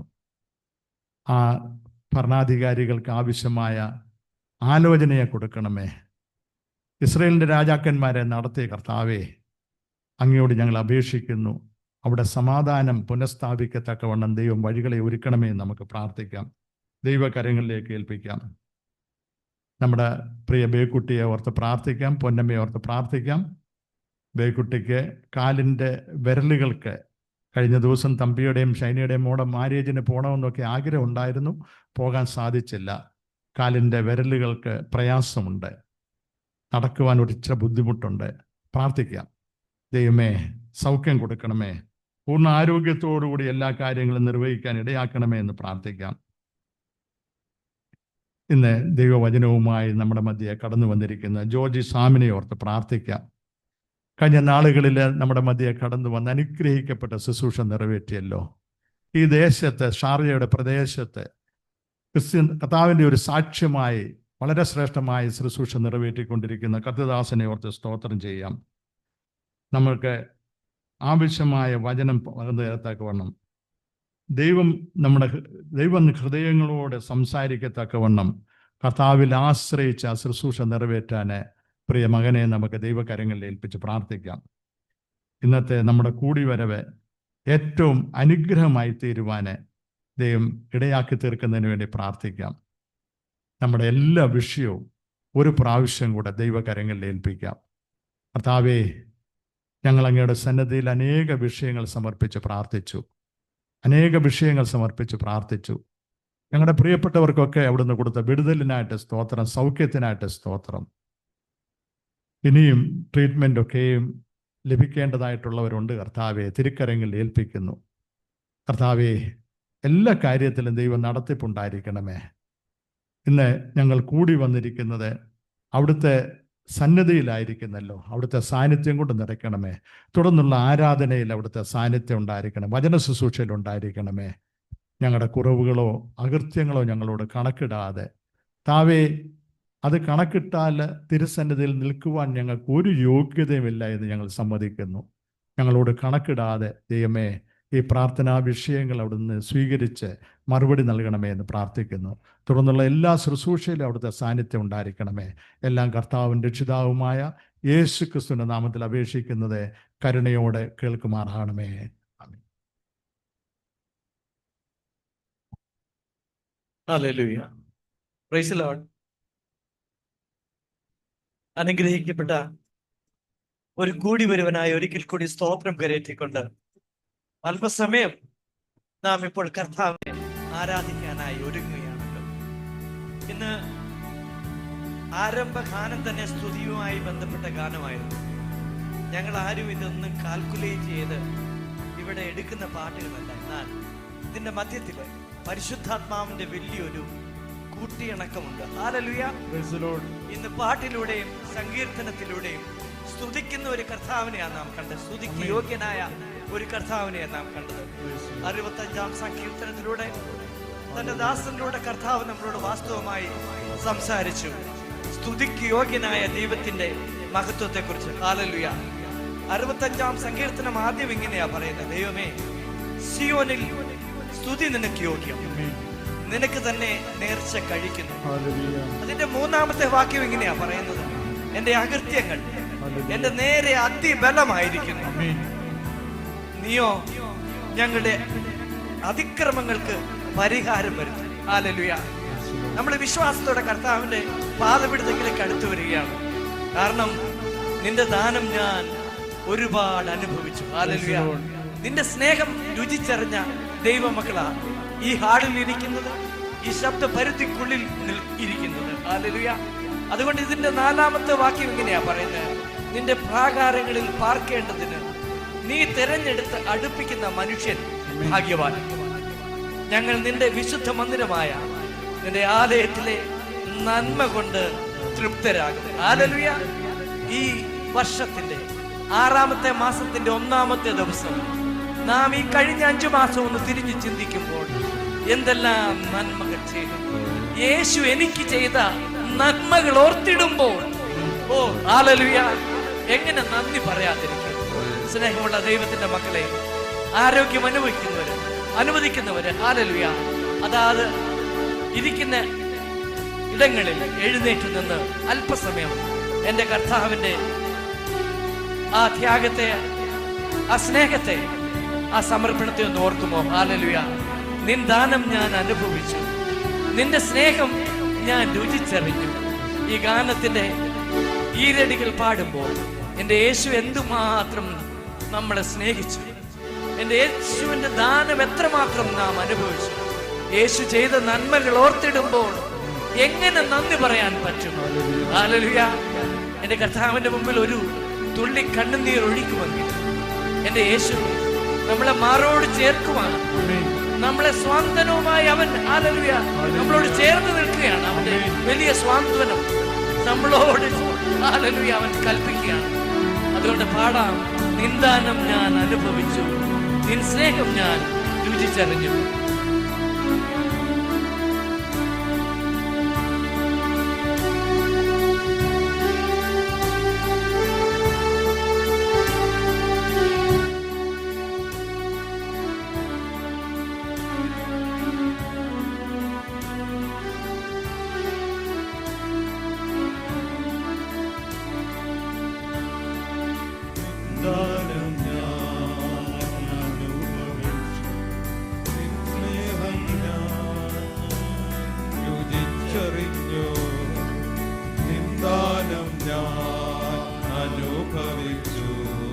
നിൻ സ്നേഹം ഞാൻ രുചിച്ചറിഞ്ഞു.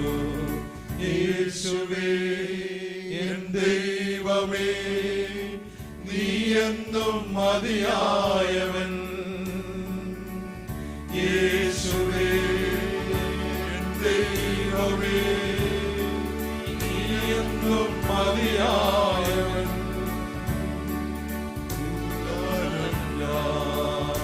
അനുഭവിച്ചു നിൻ സ്നേഹം ഞാൻ രുചിച്ചറിഞ്ഞു.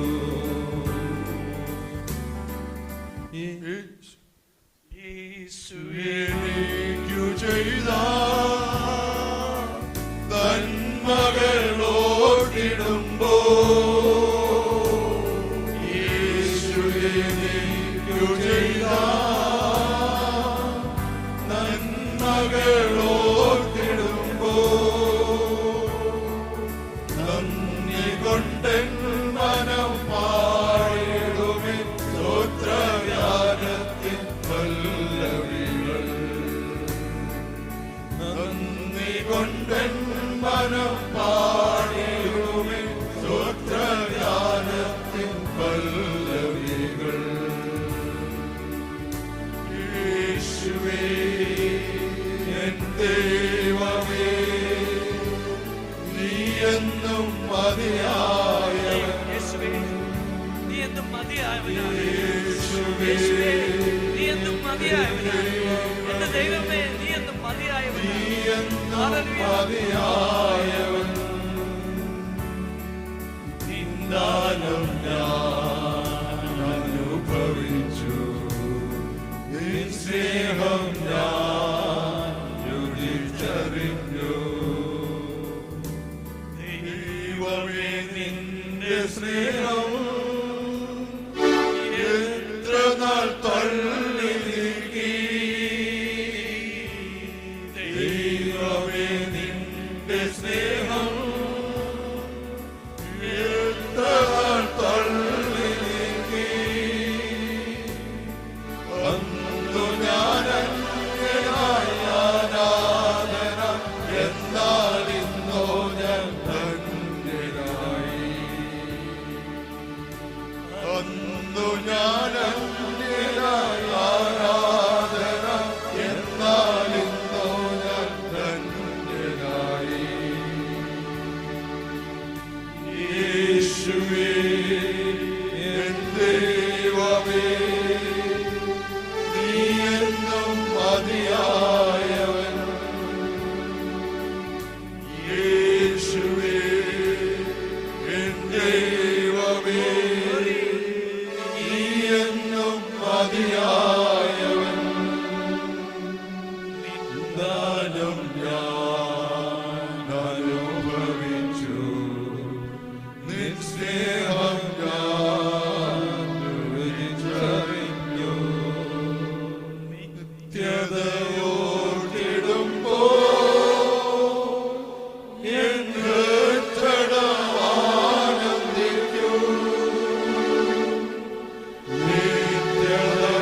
നിത്യതയോർത്തിടുമ്പോ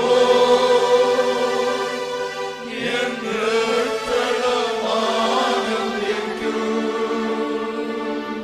സ്വർഗീയ സൗഭാഗ്യമീ ശ്വാസ കണ്ടാൽ കണ്ടിടുന്നു യേശുവേ എൻ ദൈവമേ നീ എന്നും മതിയായവൻ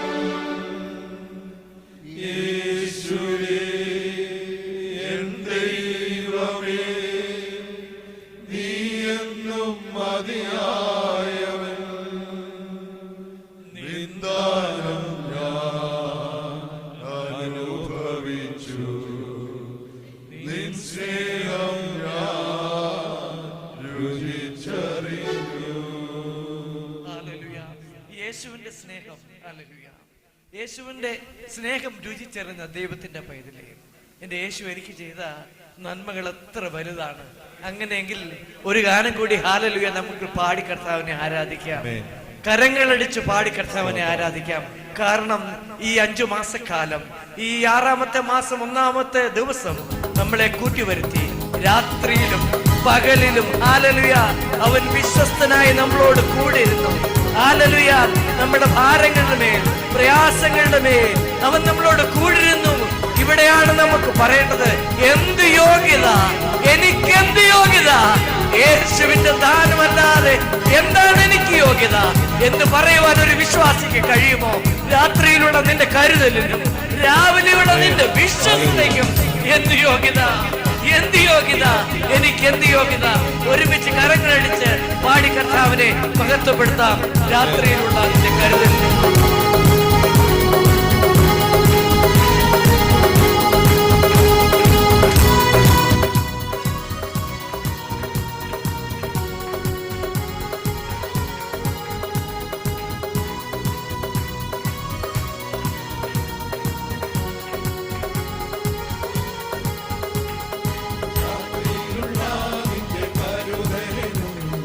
രാവിലെയുള്ള നിന്റെ വിശ്വസ്തതയ്ക്കും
മോശയുടെ ദൈവം സൗഖ്യമാക്കുന്നു.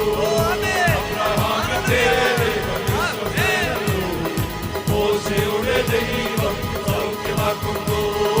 ദാനിയേലിന്റെ ദൈവം വാക്കുമാറാത്തോ. ഹന്നായുടെ ദൈവം കണ്ണുനീർ മാറ്റൂ. ദാനിയേലിന്റെ ദൈവം വാക്കുമാറാത്തോ. ഹന്നായുടെ ദൈവം കണ്ണുനീർ മാറ്റൂ. രാത്രിയിലുള്ള നിന്റെ കരുതലിനും രാവിലെയുള്ള നിന്റെ വിശ്വസ്തതയ്ക്കും. രാത്രിയിലുള്ള നിന്റെ കരുതലിനും രാവിലെയുള്ള നിന്റെ വിശ്വസ്തതയ്ക്കും. എന്തു യോഗ്യത എനിക്കെന്തു യോഗ്യത, യേശുവിന്റെ ദാനമല്ലാതെ എന്തു യോഗ്യത. എന്തു യോഗ്യത എനിക്കെന്തു യോഗ്യത, യേശുവിന്റെ ദാനമല്ലാതെ എന്തു യോഗ്യത. യേശുനാഥന്റെ വരവടുത്തു പോയി. മാനസാന്തരത്തിന്റെ സമയമായി. യേശുനാഥന്റെ വരവടുത്തു പോയി. മാനസാന്തരത്തിന്റെ സമയമായി. നമുക്ക് പോകാം യേശുനാഥന്റെ കൂടെ. ധൈര്യത്തോടെ നിൽക്കാം ന്യായസേനത്തിൽ. നമുക്ക് പോകാം യേശുനാഥന്റെ കൂടെ. ധൈര്യത്തോടെ നിൽക്കാം ന്യായസേനത്തിൽ. രാത്രിയിലുള്ള നിന്റെ കരുതലിനും രാവിലെയുള്ള നിന്റെ വിശ്വസ്തതയ്ക്കും. രാത്രിയിലുള്ള നിന്റെ കരുതലിനും രാവിലെയുള്ള നിന്റെ വിശ്വസ്തതയ്ക്കും. എന്തു യോഗ്യത എനിക്കെന്തു യോഗ്യത, യേശുവിന്റെ ദാനമല്ലാതെ എന്തു യോഗ്യത. എന്തു യോഗ്യത എനിക്കെന്തു യോഗ്യത, യേശുവിന്റെ ദാനമല്ലാതെ എന്തു യോഗ്യത. എന്തു യോഗ്യത എനിക്കെന്തു യോഗ്യത, യേശുവിന്റെ ദാനമല്ലാതെ എന്തു യോഗ്യത. എന്തു യോഗ്യത എനിക്കെന്തു യോഗ്യത, യേശുവിന്റെ ദാനമല്ലാതെ എന്തു യോഗ്യത.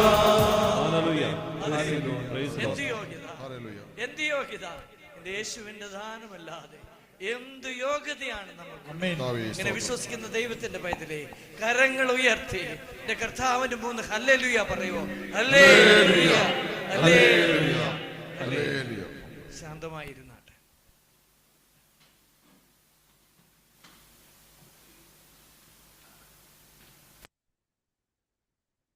ദൈവനാമത്തിന് മഹത്വം ഉണ്ടായിരിക്കട്ടെ. വളരെ അനുഗ്രഹിക്കപ്പെട്ട ഒരു കൂടിവരവ്.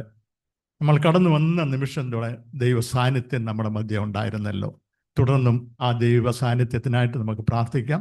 ഇന്ന് വചനവുമായി നമ്മുടെ മധ്യത്തിലായിരിക്കുന്ന പ്രിയ ജോജി സാം പുതിയൊരു വ്യക്തിയല്ലല്ലോ. പല പ്രാവശ്യം നമ്മുടെ പ്രയറിൽ കടന്നു വന്ന് ദൈവവചനം ശുശ്രൂഷിച്ചിട്ടുണ്ട്. പ്രത്യേകിച്ച് ഷാർജയുടെ പ്രദേശത്ത് വളരെ അനുഗ്രഹിക്കപ്പെട്ട ശുശ്രൂഷ നിറവേറ്റുന്നു. നമുക്ക് പ്രാർത്ഥനയോടുകൂടി ആയിരിക്കാം. ദൈവം ഓരോ ഹൃദയങ്ങളോടും ആവശ്യാനുസരണം ഇടപെട്ടുകൊണ്ടിരിക്കട്ടെ. പ്രാർത്ഥനയോടെ ആയിരിക്കാം.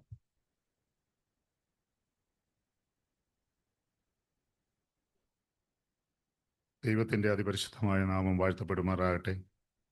വീണ്ടും നിങ്ങളുടെ മധ്യത്തിൽ വചനവുമായി വന്നു നിൽക്കുവാൻ വലിയവനായ ദൈവം ജീവിതത്തിൽ ഒരുക്കി തന്ന വലിയ ഭാഗ്യത്തിനായിട്ട് നന്ദിയോട് സ്തോത്രം ചെയ്യുകയാണ്. വളരെ അനുഗ്രഹപ്രദമായ ഒരു ശുശ്രൂഷ ഇവിടെ നടന്നു. വളരെ മനോഹരമായ ഒരു സങ്കീർത്തന ധ്യാനം നടന്നു. ആ സങ്കീർത്തന ധ്യാനം കേട്ട് കഴിഞ്ഞാൽ ഇനി ഒരു മെസ്സേജിൻ്റെ ആവശ്യം ഇവിടെ ഇല്ല എന്ന് വളരെ വ്യക്തമായി നമുക്കറിയാം. നമ്മുടെ ജീവിതത്തിൻ്റെ അർത്ഥം എന്തെന്ന സങ്കീർത്തനത്തിൽ കൂടെ നമ്മളെ വരച്ചു കാട്ടി. നമ്മുടെ ഓരോരുത്തരും ഈ ഭൂമിയിലാക്കിയിരിക്കുന്നത് എന്തിനാണ് എന്ന് വളരെ വ്യക്തമായ സങ്കീർത്തനത്തിൽ കൂടെ നമ്മൾ പറഞ്ഞു കേൾപ്പിച്ചു. നമ്മളെക്കുറിച്ച് ദൈവത്തിൻ്റെ പദ്ധതി എന്തെന്ന് വളരെ വ്യക്തമായി കേട്ടു. ദൈവമക്കളെ, നമ്മളെ ഏൽപ്പിച്ച ശുശ്രൂഷ ഈ ഭൂമിയിൽ പൂർത്തീകരിക്കുവാനാണ് ദൈവം നമ്മളെ ആക്കിയിരിക്കുന്നത്. അതിനുവേണ്ടിയുള്ള ഒരു ഓട്ടത്തിലാണ് നമ്മൾ ഓടുന്നത്. ഹല്ലേലൂയ. പക്ഷെ പലപ്പോഴും നമ്മൾ അതിൽ പരാജയപ്പെട്ടു പോകുന്നില്ലേ എന്ന് നമ്മൾ തന്നെ ചിന്തിച്ച് നോക്കണം. ഹല്ലേലൂയ. ദൈവത്തിന്റെ വിശ്വസതയ്ക്ക് ഇന്നും കുറവില്ല. ഇന്നിപ്പോൾ നമ്മൾ പാടി ദൈവത്തിന്റെ വിശ്വസത എൻ്റെ യോഗ്യതയല്ല, നമ്മുടെ യോഗ്യതകളൊന്നുമല്ല. ഹല്ലേലൂയ. ദൈവത്തിന്റെ വലിയ വിശ്വസത, അവന്റെ വിശ്വസതയ്ക്ക് ഇന്നും കുറവ് വന്നിട്ടില്ല. പക്ഷേ പലപ്പോഴും നമ്മൾ പരാജയപ്പെട്ടു പോവുകയാണ്. ആമേൻ. നമ്മുടെ യാത്രയിൽ നമ്മൾ പരാജയപ്പെട്ടു പോവുകയാണ്. നമ്മുടെ ജീവിതയാത്രയിൽ പലപ്പോഴും ഈ ലോകത്തിന്റെ ചില മോഹങ്ങൾ കണ്ട് നമ്മൾ പലപ്പോഴും വീണു പോവുകയാണ്. ആമേൻ. ദൈവസന്നിധിയിലേക്ക് വിട്ടുകൊടുത്താൽ ഹല്ലേലൂയ, ദൈവം നമ്മളെ മാനിക്കുന്ന ദൈവമാണ്. ഈ ശുശ്രൂഷയിൽ വീണ്ടും കടന്നു വരുവാൻ വലിയവനായ ദൈവം തന്ന അവസരത്തിന് നന്ദിയോടെ സ്തോത്രം ചെയ്യുകയാണ്. പ്രത്യേകിച്ച് ഈ ശുശ്രൂഷയ്ക്ക് എന്നെ ക്ഷണിച്ച എം.ജെ. തോമസ് അങ്കിളിനെയും രായ്ച്ചാനെയൊക്കെ ഓർക്കുന്നു. പ്രത്യേകിച്ച് ബേബുക്കുട്ടിച്ചാൻ്റെ ശുശ്രൂഷകളെ ഓർത്ത് പ്രാർത്ഥിക്കുന്നു. പ്രിയദാസൻ ഈ പ്രദേശത്ത് അനേക വർഷം ഈ കൂട്ടായ്മയ്ക്ക് നേതൃത്വം കൊടുത്തു. അനേക ആത്മാക്കളെ തീയിൽ നിന്ന് വലിച്ചെടുക്കുവാൻ ഈ കൂട്ടായ്മയ്ക്ക് ഇടയായി തീർന്നിട്ടുണ്ട്. ഹല്ലേലൂയ. എന്നാൽ തിരിഞ്ഞു നോക്കുമ്പോൾ നമുക്കറിയാം, കോവിഡിന് ശേഷം ആരാധനകളൊക്കെ ശോഷിച്ചു പോയൊരവസ്ഥയിലേക്കാണ്. അതിലൊന്നും ഭാരപ്പെടേണ്ട കാര്യമില്ല. ഹോള് ഒരുക്കുക എന്നുള്ളത് നമ്മുടെ പദ്ധതിയാണെങ്കിൽ നിറയ്ക്കേണ്ടത് തമ്പുരാന്റെ പദ്ധതിയാണ്. ഹല്ലേലൂയ. അതുകൊണ്ട് ദൈവസന്നിധിയിൽ ഈ വിഷയങ്ങളെ ഓർത്ത് പ്രാർത്ഥിക്കണം. കാരണം ചുറ്റുവട്ടത്ത് അനേകരും നഷ്ടപ്പെട്ടു പോകുന്ന ഒരു കാലയളവിലാണ് നമ്മളായിരിക്കുന്നത്. ദൈവത്തോട് അടുത്തിരിക്കുവാൻ, ദൈവസന്നിധിയിൽ ഇരിക്കുവാൻ സമയം കണ്ടെത്താതെ ലോകത്തിൻ്റെ പല മോഹങ്ങളിൽ കടന്നു പോകുന്ന അനേകരും നമ്മുടെ ചുറ്റുവട്ടങ്ങളിലുണ്ട്. ഹല്ലേലൂയ. അവരോട് ഈ സന്തോഷം ഷെയർ ചെയ്യുവാൻ ഞാൻ പലപ്പോഴും ഓർക്കാറുണ്ട്. നമ്മുടെ ജീവിതത്തിൽ ലഭിച്ചതുപോലൊരു അവസരം നമ്മുടെ നാട്ടിൽ, കൊച്ചു കേരളത്തിലുള്ള ഒരു വ്യക്തിക്കും കിട്ടിയിട്ടില്ല. കാരണം നമ്മുടെ ഈ നാട്ടിൽ, നമ്മൾ വസിക്കുന്ന ഈ രാജ്യത്ത്, നമ്മുടെ ചുറ്റുവട്ടത്ത് എത്ര രാജ്യത്തു നിന്ന് വന്ന് ജോലി ചെയ്യുന്ന ക്രിസ്ത്യാനികളല്ലാത്ത എത്ര പേര് നമ്മളോട് ജോലി ചെയ്യുന്നവരുണ്ട്. എത്ര പേരോട് നമ്മൾ സുവിശേഷം പറഞ്ഞിട്ടുണ്ട്. ഒന്നും പറഞ്ഞു കൊടുക്കണ്ട.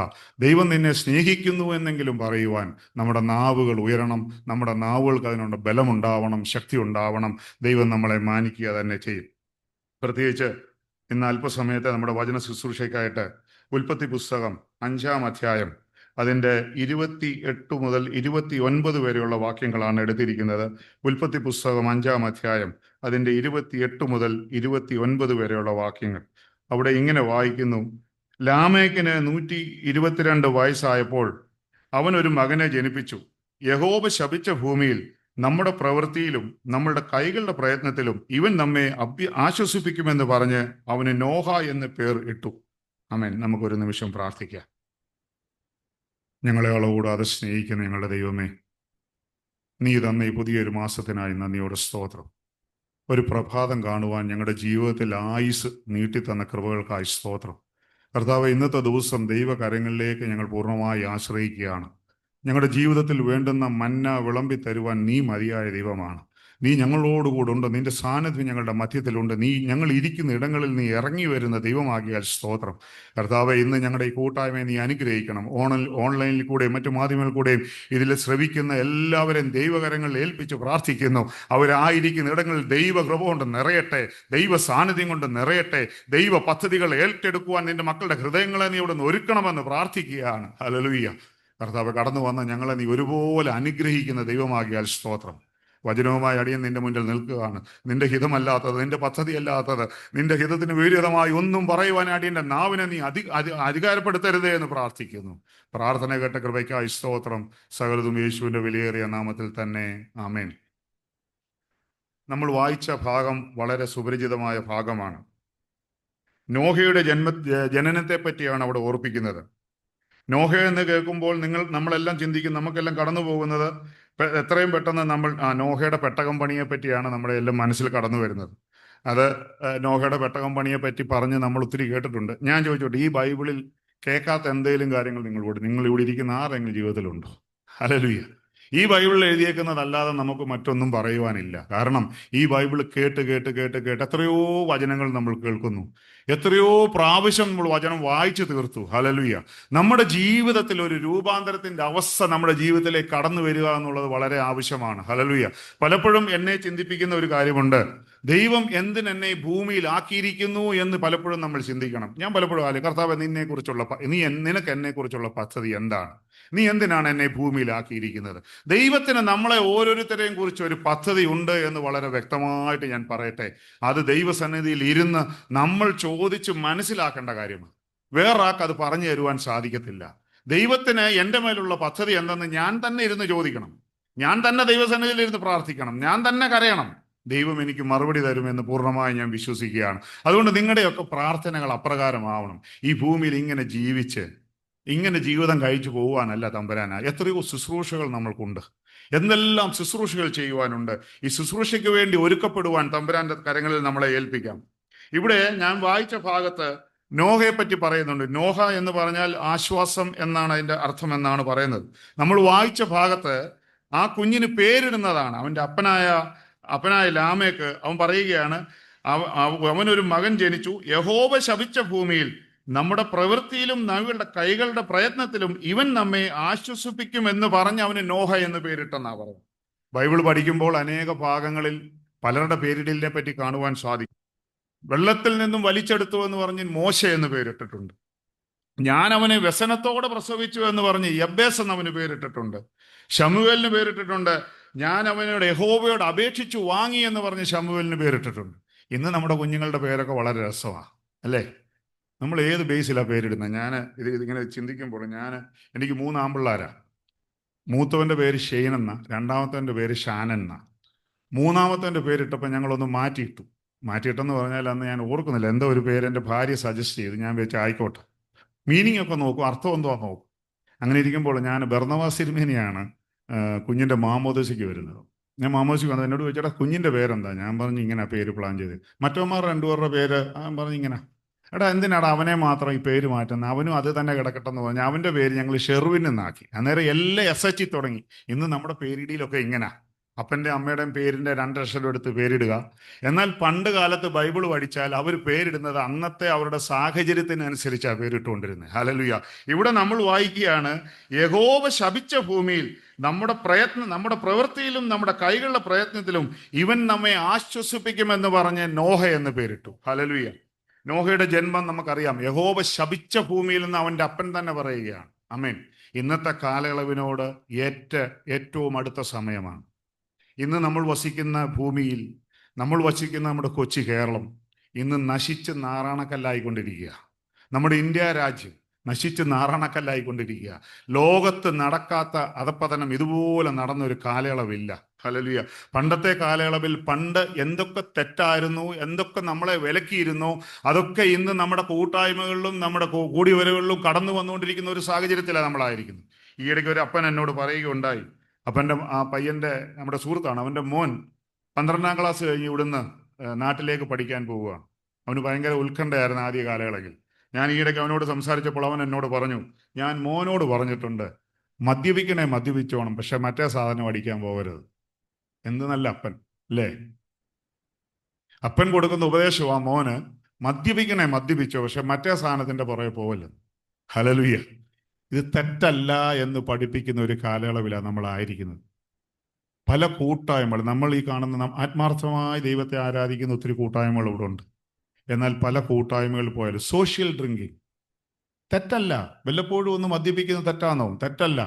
ഞാൻ പലപ്പോഴും ആലോചിച്ചിട്ടുണ്ട്, ഇപ്പോൾ ഈ കാണുന്ന ഈ കൂട്ടായ്മകളും കൂടിവരവുകളും ഒക്കെ ഇപ്പോൾ നമുക്ക് തന്നെ അറിയാം. നമ്മുടെ നാട്ടിലെ ആരാധനാലയങ്ങളൊക്കെ ചെന്ന് കഴിഞ്ഞാൽ പിള്ളേരില്ലാത്ത ഒരു അവസ്ഥയിലേക്ക് കടന്നു വരികയാണ്. എന്താണ്? താല്പര്യമില്ല ആർക്കും ദൈവത്തെ ഞാൻ അന്നേരം കഴിഞ്ഞ ദിവസം നമ്മളൊരു സുഹൃത്ത് എന്നോട് സംസാരിച്ചു പറഞ്ഞു, അടുത്തൊരു 25-30 വർഷം കഴിയുമ്പോൾ പല സഭകളും നിന്നുപോകും. സംശയമൊന്നുമില്ല. ഇതിനേക്കാളും വലിയ സഭകൾ നിന്നു പോയിട്ടുണ്ട്. ലോകത്ത് തുടങ്ങി ഇതിനേക്കാളും ശക്തമായ പല സഭകളും ഇന്നില്ല. എന്തുകൊണ്ടില്ല? താല്പര്യമില്ല ആൾക്കാർ. എന്നാൽ ചില സഭകളിൽ ആൾക്കാർ ഇടിച്ചു കയറുകയാണ്. എന്താണ്? അവർ ഈ തെറ്റൊന്നും പറഞ്ഞു കൊടുക്കത്തില്ല. അത് തെറ്റില്ല, ഇത് തെറ്റില്ല, നീ കൂട്ടായ്മയ്ക്ക് വന്നാൽ മതി, എന്ത് കാണിച്ചാലും തെറ്റില്ല. തെറ്റിനെ തെറ്റെന്ന് പറയുവാൻ ദൈവമക്കൾ എവിടെ ഭയപ്പെടുന്നോ ആ സമൂഹം അധപതനത്തിലേക്ക് തന്നെ പോകും.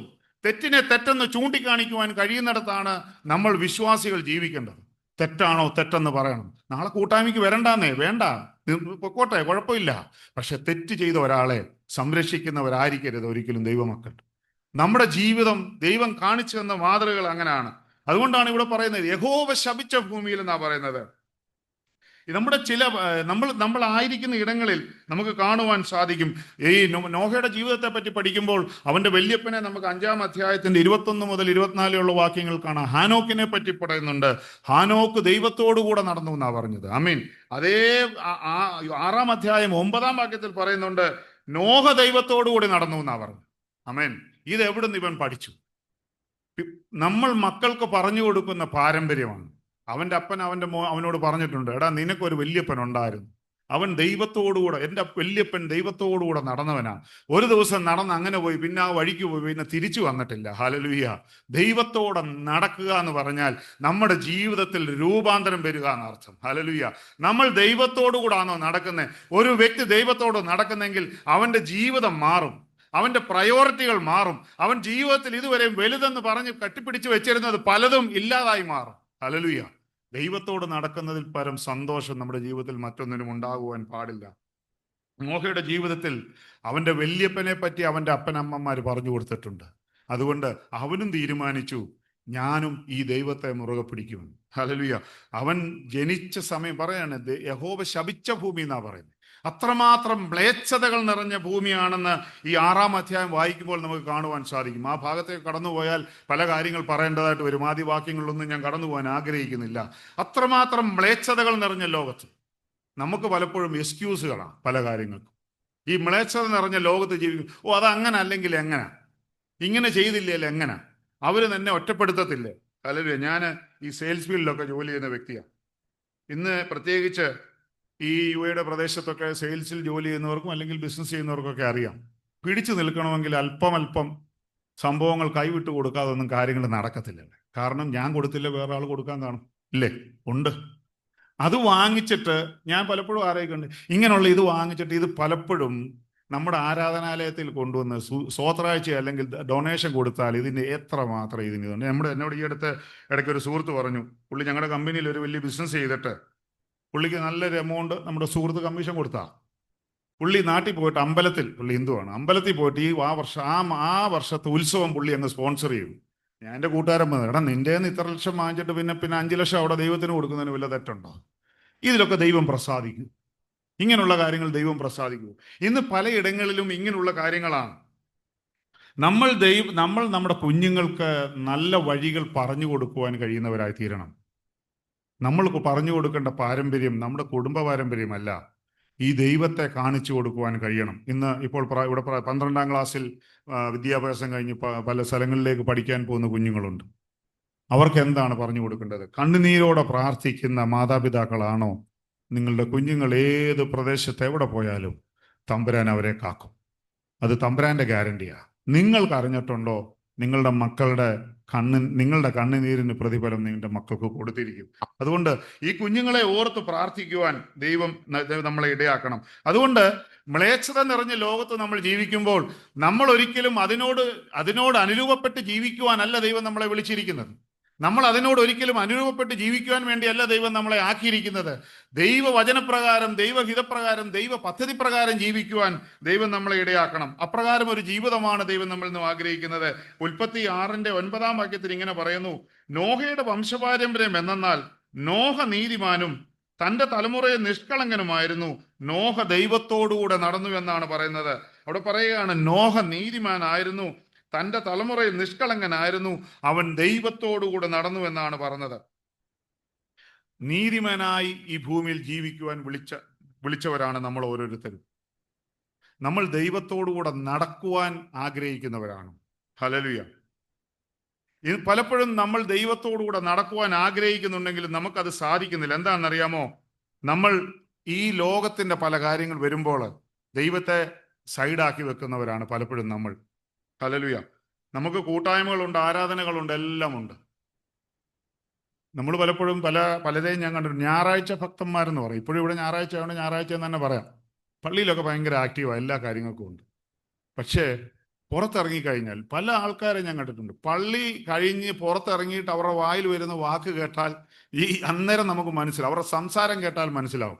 ഒരു കാലത്ത് ഞാനും ഇപ്രകാരം പലരെയും വിമർശിക്കുമായിരുന്നു. എൻ്റെ ഒരു സ്വഭാവമായിരുന്നു പലരെയും വിമർശിക്കുന്നു. അവസാനം എൻ്റെ ഒരു സുഹൃത്ത് എന്നെ വിളിച്ച് മാറ്റി നിർത്തി പറഞ്ഞു, നീ ഒരിക്കലും ഇത് ചെയ്യരുത്, കാരണം നീ അത്യാവശ്യം വചനം പറയാൻ പോകുന്നു. അന്ന് ഞാൻ നിർത്തി. ആരെ വിമർശിച്ചിട്ട് ആരെ നന്നാക്കാൻ പറ്റും? ഒന്നും പറ്റത്തില്ല. പക്ഷെ വിമർശനങ്ങൾ, ചില കാര്യങ്ങൾ വരുമ്പോൾ നമ്മുടെ കൺട്രോളുകൾ നഷ്ടപ്പെട്ടു പോകുമ്പോൾ നമ്മൾ ഓട്ടോമാറ്റിക് വിമർശിച്ചു പോകും. ഇല്ലെന്നല്ല പറയുന്നത്, അത് ജീവിതത്തിൽ സംഭവിക്കുന്ന കാര്യങ്ങളാണ്. പക്ഷേ ദൈവം നമ്മളെക്കുറിച്ച് ആഗ്രഹിക്കുന്നത് അതല്ല.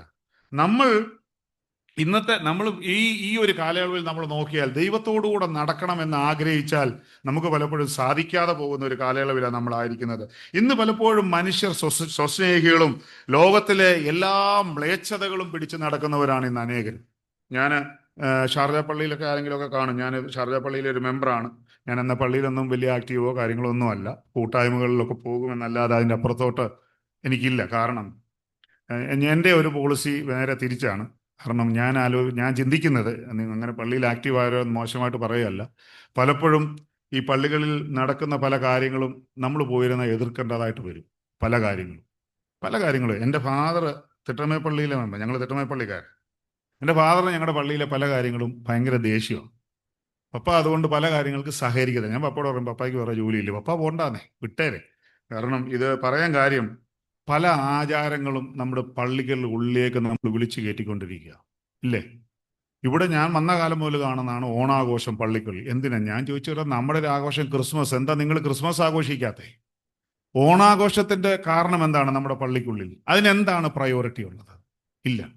ഇങ്ങനെ തന്നെ ഞാനത് പറയാൻ കാര്യം, 2-3-4 വർഷം മുമ്പ് ഞാൻ നാട്ടിൽ ചെന്ന സമയത്ത് ഞങ്ങൾക്കൊരു സ്കൂളുണ്ട്. ആ സ്കൂളിന്റെ അന്നത്തെ സെക്രട്ടറി ആയിരിക്കുന്ന എൻ്റെ ഒരു സുഹൃത്താണ്. അന്നേരം ആ വിദ്യാരംഭ വർഷമായപ്പോൾ ആ സ്കൂളിൽ നിന്ന് കുറേ ആൾക്കാർ നമ്മുടെ പള്ളിയിലേക്ക് അന്ന് വരുന്നുണ്ട്, അന്ന് ഞായറാഴ്ച സർവീസിന്. അന്നേരം ഇവൻ എന്നോട് പറഞ്ഞു, അന്ന് വരുന്നവർക്കെല്ലാം ഉച്ചയ്ക്ക് ഊണ് കൊടുക്കണോ?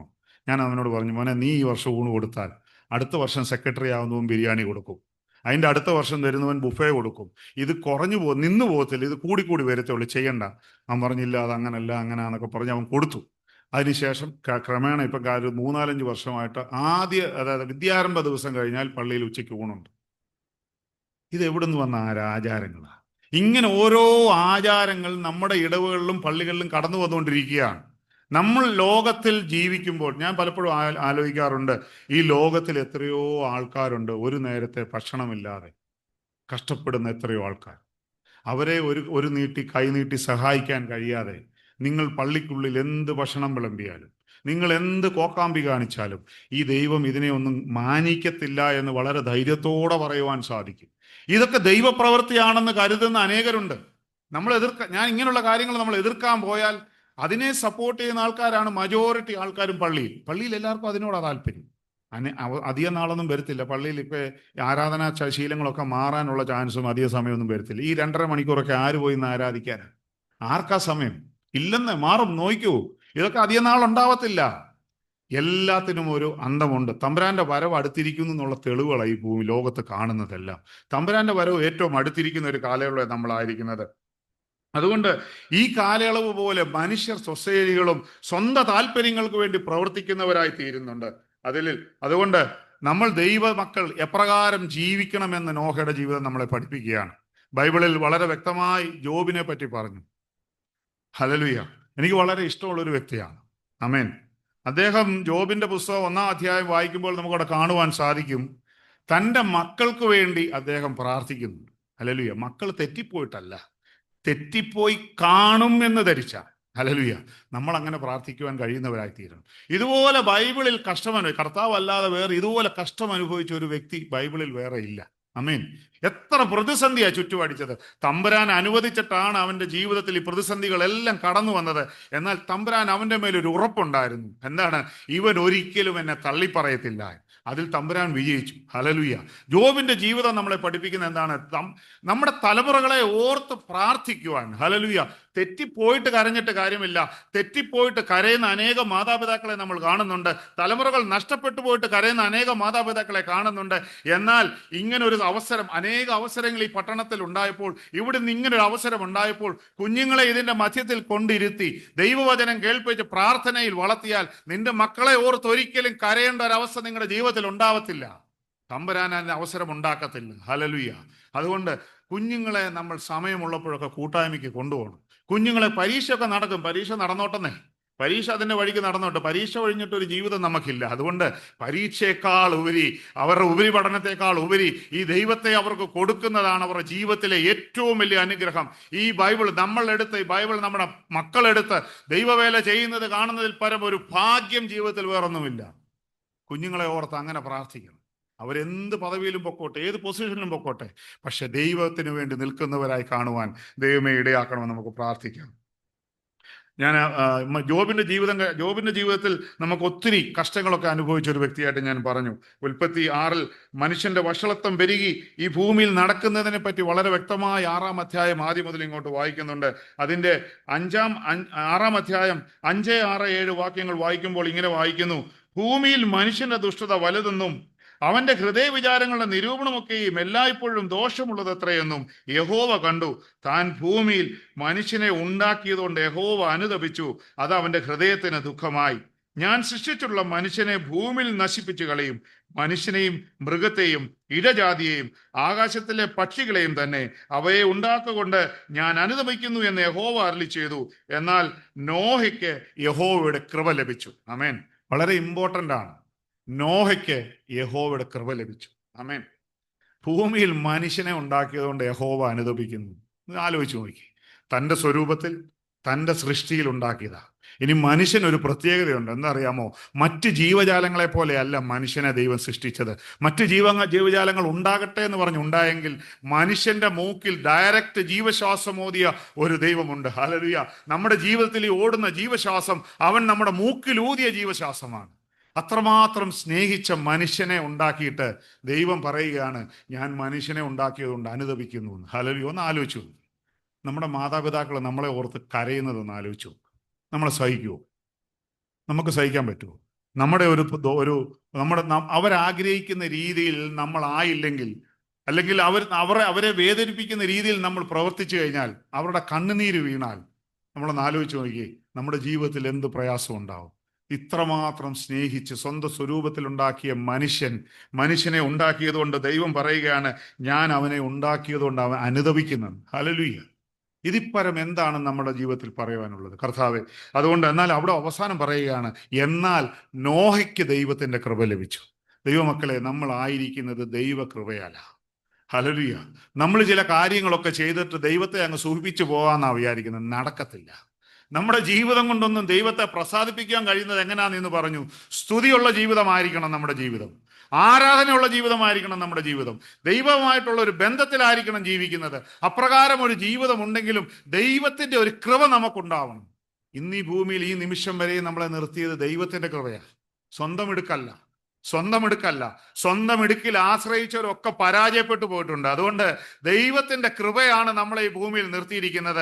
ദൈവത്തിന്റെ കൃപ കൊണ്ടാണ് നമ്മൾ ജീവിക്കുന്നത്. അതുകൊണ്ടാണ് ഇവിടെ വളരെ വ്യക്തമായി അണ്ടർലൈൻ ഇടാൻ ഞാൻ പറഞ്ഞത്, എന്നാൽ നോഹയ്ക്ക് ദൈവകൃപ ലഭിച്ചു. ഹല്ലേലൂയ. ദൈവമക്കളെ, ഈ കൃപയ്ക്ക് വേണ്ടി പ്രാർത്ഥിക്കുവാൻ ഇടയായിത്തീരണം. ദൈവമേ, നിന്റെ കൃപ എനിക്ക് വേണം. ഈ ഭൂമിയിൽ ജീവിക്കുവാൻ എനിക്ക് അറിയത്തില്ല. ഈ ഭൂമിയിൽ എന്ത് ചെയ്യണമെന്ന് എനിക്കറിയത്തില്ല. നിന്റെ കൃപ എനിക്ക് വേണമെന്ന് പ്രാർത്ഥിക്കുന്നവരായി തീരുവാൻ ഇടയായിത്തീരണം. അവിടെ ഭൂമിയിൽ ഈ നോഹയ്ക്ക് ദൈവത്തിന്റെ കൃപ ലഭിച്ചു എന്നാണ് ഇവിടെ പറയുന്നത്. ഒരു വാക്കിൽ സകലതും ഉണ്ടാക്കിയ തമ്പുരാൻ. ഒരു വാക്ക് മതി ഈ ഭൂമിയെ നശിപ്പിക്കുവാൻ. ഒരു വാക്കിൽ ഉണ്ടാക്കിയെങ്കിൽ ഒരു വാക്കിൽ നശിപ്പിച്ചു കളയാൻ കഴിയുന്ന തമ്പുരാനാണ്. എന്നാൽ ഈ ഭൂമിയിൽ നല്ല മനുഷ്യരുണ്ടോ എന്ന് അവൻ സെർച്ച് ചെയ്തുകൊണ്ടിരിക്കുകയാണ്. ആമേൻ. നോഹയ്ക്ക് ദൈവത്തിന്റെ കൃപ ലഭിച്ചപ്പോൾ നോഹയോട് ദൈവകൃപ കുറെ കാര്യങ്ങളൊക്കെ ആവശ്യപ്പെടുകയാണ്. ദൈവകൃപയിൽ ആശ്രയിച്ച നോഹയോട് പറയുകയാണ്. 6-ാം അധ്യായം 13-14 വാക്യങ്ങൾ വായിക്കുമ്പോൾ അവിടെ നമുക്ക് കാണുവാൻ സാധിക്കും. ദൈവം നോഹയോട് കൽപ്പിച്ചത് എന്തെന്നാൽ, സകല ജഡത്തിന്റെയും അവസാനം എൻ്റെ മുമ്പിൽ വന്നിരിക്കുന്നു. ഭൂമി അവരാൽ അകൃത്യം കൊണ്ട് നിറഞ്ഞിരിക്കുന്നു. ഞാൻ അവരെ ഭൂമിയോടുകൂടെ നശിപ്പിക്കും. നീ ഗോഫേർ മരം കൊണ്ട് ഒരു പെട്ടകം ഉണ്ടാക്കുക. പെട്ടകത്തിന് അറകൾ ഉണ്ടാക്കി അകത്തും പുറത്തും കീൽ തേക്കണം എന്ന് പറയുകയാണ്. ഗോഫേർ മരം കൊണ്ട് ഒരു പെട്ടകം ഉണ്ടാക്കണം. ആമേൻ. ഹല്ലേലൂയ. ദൈവം വളരെ വ്യസനിച്ചിരിക്കുമ്പോൾ നോഹയോട് പറയുകയാണ്, വ്യക്തിപരമായി അവനോട് ഇടപെട്ട് പറയുകയാണ്, നീ ഗോഫേർ മരം കൊണ്ട് ഒരു പെട്ടകം ഉണ്ടാക്കണം. കാരണം സകല ജനത്തിന്റെയും അവസാനം വന്നിരിക്കുന്നു എന്നാണ് പറയുന്നത്. ഹല്ലേലൂയ. അതുകൊണ്ട് ദൈവം തന്നോട് പറഞ്ഞത് അപ്രകാരം അനുസരിക്കുന്ന ഒരു നോഹയെ നമുക്ക് കാണുവാൻ സാധിക്കും. ഇവിടെ നമ്മൾ വായിച്ച ഭാഗത്ത് താഴോട്ട് വായിക്കുമ്പോൾ നമുക്ക് അറിയുവാൻ സാധിക്കും, ദൈവം കറക്റ്റ് മെഷർമെന്റ് ആണ് നോഹയ്ക്ക് കൊടുത്തത്. കറക്റ്റായിട്ടുള്ള മെഷർമെന്റ് കൊടുത്തു. കറക്റ്റായിട്ടുള്ള കാര്യങ്ങൾ പറഞ്ഞു. എത്ര വാതിൽ വേണം, എത്ര കിളിവാതിൽ വേണം, എത്ര തട്ടുണ്ടായിരിക്കണം, എന്തായിരിക്കണം ഇതിന്റെ സൈസ് എന്ന് വളരെ വ്യക്തമായി നോഹയ്ക്ക് പറഞ്ഞു കൊടുത്തു. അത് താഴോട്ട് വായിക്കുമ്പോൾ നമുക്ക് അത് അവൻ അനുസരിച്ചു എന്നാണ് പറയുന്നത്. ഹല്ലേലൂയ. ദൈവം പറഞ്ഞു ഗോഫേർ മരം കൊണ്ട് പെട്ടകമുണ്ടാക്കാൻ. അതനുസരിച്ച നോഹയെ നമുക്ക് കാണുവാൻ സാധിക്കും. ദൈവം പറയുന്നത് അതുപോലെ അനുസരിക്കുന്നവരെയാണ് ദൈവത്തിന് ഇഷ്ടം. ആമേൻ. ഗോഫേർ മരം കൊണ്ട് പെട്ടകം ഉണ്ടാക്കാൻ പറഞ്ഞപ്പോൾ നോഹയ്ക്ക് വേണേൽ പറയാം, കർത്താവേ, ഇവിടെ അടുത്തെങ്ങും ഗോഫേർ മരമില്ല, ഇത്തിരി ദൂരെ പോകണം. എൻ്റെ വീടിൻ്റെ പടിക്കൽ, എൻ്റെ അയ്യത്ത് പുരയിടത്ത് ഇഷ്ടംപോലെ തേക്ക് നിൽപ്പുണ്ട്, ഞാൻ അതും വെട്ടി അങ്ങ് ഉണ്ടാക്കിക്കോളാം എന്നങ്ങ് പറഞ്ഞാൽ പോരെ. കർത്താവെ, ഈ 3 തട്ടായിട്ടൊക്കെ ഉണ്ടാക്കണം, ഒരു തട്ട് പോരെ, ഇച്ചിരി വലുതായിട്ട് അങ്ങ് ഉണ്ടാക്കിയാൽ പോരെ. നമ്മുടെ ഒരു സ്വഭാവം ഞാൻ പറയാം കേട്ടോ. തമ്പുരാൻ എന്ത് പറയുന്നു തമ്പുരാനെ ചില കാര്യങ്ങൾ പഠിപ്പിക്കുവാൻ നമ്മൾ ശ്രമിക്കും. 3 തട്ട് എന്തിനാ? ഇച്ചിരി വലുതായിട്ട് സ്ഥലമുണ്ടല്ലോ ഇഷ്ടം പോലെ, വലുതായിട്ട് ഞാൻ അങ്ങ് ഉണ്ടാക്കിക്കോളാം, അന്നേരം കുഴപ്പമില്ല, ഒറ്റ തട്ടിലെല്ലാം നിൽക്കുമല്ലോ. 3 തട്ടാകുമ്പോൾ എപ്പോഴും മേലോട്ടും താഴോട്ടും കയറി ഇറങ്ങുകയൊക്കെ വേണം, അതൊക്കെ ബുദ്ധിമുട്ടാണ്. ഒറ്റ തട്ടി ചെയ്യാം. ഗോപർ മരം തന്നെ വേണോ നിർബന്ധമുണ്ടോ? ഇല്ലല്ലോ. മറ്റെന്തെങ്കിലും ആയാലും കുഴപ്പമുണ്ടോ? നമ്മളിങ്ങനെ പല കാര്യങ്ങൾ പഠിപ്പിക്കും. ഒരു കിളിവാതിൽ മതിയോ? 2 എണ്ണം ഉണ്ടാക്കിയേക്കാം. ഒരു മോടിക്ക് 2 സൈഡിലോട്ട് ഓരോ കിളിവാതിൽ ഇരിക്കട്ടെ. ഒരു ഡോറ് മതിയോ? 2 എണ്ണം ഉണ്ടാക്കിയേക്കാം. തമ്പുരാൻ പറയുന്നതിനോടൊന്നും കൂട്ടിച്ചേർക്കുവാൻ നമ്മൾ ശ്രമിക്കരുത്. തമ്പുരാൻ എന്ത് പറഞ്ഞോ അത് അതുപോലെ അനുസരിക്കുന്നവരെയാണ് തമ്പുരാൻ ഇഷ്ടം. തമ്പുരാൻ ആരെ ഇഷ്ടമെന്ന് അറിയാം? തമ്പുരാൻ ഈ കഴുതകളെ ഇഷ്ടം. അതുകൊണ്ടാണ് അവൻ കഴുതയെ തിരഞ്ഞെടുത്ത്. ഹല്ലേലൂയ. തമ്പുരാൻ പറയുന്നത് അതുപോലെ അനുസരിക്കുന്നവനാ കഴുത. നാട്ടുകാർ നോക്കുമ്പോൾ നമ്മൾ കഴുതകളാ. ആമേൻ. നാട്ടുകാർ പറയും നീ കഴുതയാന്ന് പറയും, ആയിക്കോട്ടെന്നേ, കുഴപ്പമില്ല. തമ്പുരാന്റെ വേണ്ടി കഴുതയാവുന്നതിൽ പരം ഒരു ഭാഗ്യം വേറെ വല്ലതും ഉണ്ടോ? ഈ കഴുതയെന്ന് പറഞ്ഞു കഴിഞ്ഞാൽ, അതിനെപ്പറ്റി ഈ ഇടയ്ക്ക് ഒരാൾ പറയുന്നുണ്ടായി. ഈ ദൈവം കർത്താവ് ജെറുസലേമിൽ കൂടെ കഴുതപ്പുറത്ത് കയറിപ്പോയി യാത്രയെല്ലാം കഴിഞ്ഞ് കഴുത നോക്കുകയാണ്. കഴുതയ്ക്ക് ജീവിതത്തിൽ ഇത്രയും വലിയ ഒരു സ്വീകരണം എങ്ങൊന്നും കിട്ടിയിട്ടില്ല. കഴുതയുടെ ജീവിതത്തിൽ വഴി കാണുന്ന ഒരു വടിയെടുത്ത് വെറുതെ അടിച്ചോട്ടിക്കുന്ന സാധനം, അന്നത്തെ പോലൊരു സ്വീകരണം ജീവിതത്തിൽ കിട്ടിയിട്ടില്ല. അത് വഴി തുണി വിരിക്കുന്നു, ഭയങ്കര പരിപാടികളാണ്. കഴുത കർത്താവിൻ്റെ ഇതെല്ലാം കഴിഞ്ഞ് തിരിച്ച് കഴുത വരുമ്പോൾ ആരും അവനെ മൈൻഡ് ചെയ്യുന്നില്ല. അന്നേരം കഴുതി വിചാരിച്ചതെന്തായാലും അന്നേരം അവിടെ അലക്കുകാരന് തുണിയെല്ലാം കഴുകിയിട്ട് അതെല്ലാം വലിച്ച് താഴെയിട്ട് അതിനെ മണ്ടയ്ക്ക് കയറി ചവിട്ടിക്കൊണ്ട് പോയി. നാട്ടുകാർ ഓടിച്ചിട്ട് അടിച്ചു. ഈ കഴുതയുടെ മണ്ടി കർത്താവ് വരുന്നപ്പോഴാണ് കഴുതയ്ക്ക് വിലയുണ്ടായേ. ഹല്ലേലൂയ. നമ്മൾ കഴുതയായി കഴിഞ്ഞാൽ കഴുതയായിട്ട് നിൽക്കാനല്ല, കഴുതയായിട്ട് നമ്മുടെ പുറത്ത് കർത്താവിനെ കയറ്റണം. അന്നേരമേ നമുക്കൊരു വില ഉണ്ടാവത്തുള്ളൂ. നമ്മൾ ദൈവത്തിന് വേണ്ടി കഴുതകളായി കഴുതപ്പുറത്ത് ദൈവത്തെ കയറ്റി ഇരുത്തിയാൽ നമ്മുടെ ജീവിതം മാനിക്കുന്ന ഒരു ദൈവമാണ് നമ്മുടെ ദൈവം. ഹല്ലേലൂയ. ഇതുവരെ കണ്ടിട്ടില്ലാത്ത അനുഗ്രഹങ്ങൾ തരുവാൻ അവൻ മതിയായ ദൈവമാണ്. അതുകൊണ്ട് എല്ലാ തമ്പുരാൻ പറയുന്ന കറക്റ്റ് അളവിന് തമ്പുരാൻ പറയുന്ന കാര്യങ്ങൾ അതുപോലെ അനുസരിക്കുന്നവരാണ് ജീവിതത്തിൽ ഭാഗ്യവാന്മാർ. നമ്മളിപ്പോൾ ഞാൻ ഈ ഭാഗം ഇങ്ങനെ പ്രിപ്പയർ ചെയ്തപ്പോൾ ഞാൻ ഓർക്കുമായിരുന്നു, ഞങ്ങളുടെയൊക്കെ പള്ളി ആദ്യകാലങ്ങളിൽ വളരെ ചെറിയ പള്ളി എന്ന് പറഞ്ഞാൽ അത്യാവശ്യം ഒരു 100-150 പേർക്കൊക്കെ ഇരിക്കാം. ആൾക്കാരുടെ എണ്ണം കൂടിയപ്പോൾ പള്ളി പൊളിച്ചു, വലിയ പള്ളി പണിതു. ഇന്ന് പള്ളിക്കകത്ത് പോയാൽ അവിടെ 4 പേര് കാണും, ഇവിടെ 4 പേര് കാണും, അപ്പുറത്ത് 5 പേര് കാണും. പള്ളിക്കകത്ത് നിറച്ചിരിക്കാൻ ആളില്ല. അന്നേരം ഞാൻ ആലോചിച്ചു, തമ്പുരാൻ്റെ ആഗ്രഹം ചെറിയ പള്ളിയാണ്, നമ്മുടെ ആഗ്രഹം കോടികൾ മുടക്കി വലിയ AC വലിയ പള്ളി പണിയണം. ഈ പള്ളിക്കകത്തിരിക്കാൻ ആളില്ല. എന്തിനാ പള്ളി പണിയുന്നേ? ഞാൻ ആലോചിക്കും, ചെറിയൊരു കൂട്ടായ്മയാണെങ്കിൽ 50, 10, 25, 30 ഒരുമിച്ചിരുന്ന് ആരാധിക്കുന്നതിൻ്റെ ഒരു സുഖം വേറെയാണ്. ഒരുമിച്ചിരുന്ന് ദൈവത്തെ വിളിക്കുന്ന ഒരു സുഖം വേറെയാ. അന്യോന്യം കൈകോർത്തിരുന്ന് പ്രാർത്ഥിക്കുന്നതിൻ്റെ സുഖം വേറെയാ. ഹല്ലേലൂയ. ഇതൊരു കയ്യസൂരി കൊടുക്കണം. ഈ കസേരയിൽ നിന്ന് ഇറങ്ങി അങ്ങ് പുറം വരെ നടന്നു പോകണം കയ്യസൂരി കൊടുക്കണമെങ്കിൽ. ഇങ്ങനെ അതുപോലെ തന്നെ നമ്മുടെ ഭവനപണി അല്ലേ, നമ്മുടെ എപ്പോഴും ഭവനം പണിയുന്നത് കോമ്പറ്റീഷൻ വേൾഡിലാണ്. ദൈവസന്നിധിയിൽ ഇരിക്കണം. ദൈവഹിതത്തിന് വേണ്ടി നമ്മൾ ഭവനം വേണ്ടാന്നൊന്നും പറയണ്ട. ഭവനം വേണം, നല്ല ഭവനം തന്നെ പണിയണം, നമ്മുടെ ആസ്തിക്കനുസരിച്ച് പണിയണം. എന്നാൽ ദൈവഹിതം എന്താണെന്ന് ചോദിക്കണം. നല്ല ഭവനങ്ങൾ പറയുമ്പോൾ ഉണ്ടല്ലോ, ആ ഭവനത്തിന്മേൽ ദൈവഹിതം എന്താണെന്നോട് ചോദിച്ച് മനസ്സിലാക്കുവാൻ ഇടയായിത്തീരണം. അതുകൊണ്ട് നമ്മുടെ ദൈവഹിതത്തിനനുസരിച്ച് നമ്മുടെ പെട്ടകം പണിയുമ്പോൾ ആ പെട്ടകം നമുക്കൊരു അനുഗ്രഹമായി മാറും എന്ന് നമുക്ക് മനസ്സിലാക്കുവാൻ. ഇവിടെ ഒന്നാ പറയുന്നത്, നോഹ പെട്ടകം പണിതു, അത് ദൈവം പറഞ്ഞതുപോലെ തന്നെ പണിതു. അതിന് ഒരടി പോലും 1 ഇഞ്ച് പോലും തമ്പുരാൻ ആവശ്യപ്പെട്ടതിൽ അത് അപ്പുറമായി ഒരു കാര്യവും നോഹ എക്സ്ട്രാ പണി അതിനകത്ത് ചെയ്തില്ല. ദൈവം പറഞ്ഞതുപോലെ പെട്ടകം പണിതു, അത് അവൻ്റെ ജീവിതത്തിൽ ഒരു അനുഗ്രഹമായി മാറി. ദൈവമക്കളെ, തമ്പുരാൻ പറയുന്നത് പോലെ നമ്മൾ പെട്ടകം പണിതാൽ അത് നമ്മുടെ ജീവിതത്തിൽ അനുഗ്രഹമായി മാറും. തമ്പുരാൻ ആഗ്രഹിക്കുന്നത് പോലെ നമ്മുടെ ജീവിതത്തെ വിട്ടുകൊടുത്താൽ അത് നമ്മുടെ ജീവിതത്തിൽ ഒരു അനുഗ്രഹമായി മാറും. ഹല്ലേലൂയ. അതുപോലെ നോഹ പെട്ടകം പണിതത് ദൈവം പറഞ്ഞ ഇടത്ത് പെട്ടകം പണിതു എന്നുള്ളത്. ആമേൻ. ദൈവം ആഗ്രഹിക്കുന്നത് ദൈവം പറഞ്ഞ ഇടത്ത് പെട്ടകം പണിയാനാണ്. നമ്മൾ നമ്മുടെ സൗകര്യങ്ങൾ നോക്കി പെട്ടകം പണിതിട്ട് കാര്യമില്ല. ദൈവം എവിടെ പെട്ടകം പണിയാൻ ആഗ്രഹിക്കുന്നോ അവിടെ നമ്മൾ പെട്ടകം പണിയണം. ഈ നോഹയുടെ പെട്ടക പണിയെ പറ്റി പറയുമ്പോൾ നമ്മളൊക്കെ ഈ തിരുവല്ല, ഈ കോഴഞ്ചേരി ഭാഗങ്ങളുള്ളവർക്കൊക്കെ അറിയാം. ചുണ്ടൻ വെള്ളത്തിൽ നിങ്ങളുണ്ട്, ചുണ്ടൻ വെള്ളം കണ്ടിട്ടുണ്ടല്ലോ. അതെവിടാ കയറ്റി വെക്കുന്നത്? ചുണ്ടൻ വെള്ളം വെക്കുന്നത് എവിടാ? ആറിന് ഏറ്റവും അടുത്ത സ്ഥലത്താണ് ചുണ്ടൻ വെള്ളം കയറ്റി. എന്തിനാണ്? അടുത്ത ഉത്സവം വരുമ്പോൾ വലിച്ചിറക്കാനും കയറ്റി വെക്കാനുള്ള സൗകര്യം കൊണ്ട്. എന്നാൽ നമ്മളിത് പഠിക്കുമ്പോൾ നമുക്ക് മനസ്സിലാവും, നോഹ പെട്ടകം പണിതത് കടലുണ്ടെന്ന് പറഞ്ഞ് കടലിന്റെ തീരത്ത് കൊണ്ടല്ല അവൻ പെട്ടകം പണിതത്.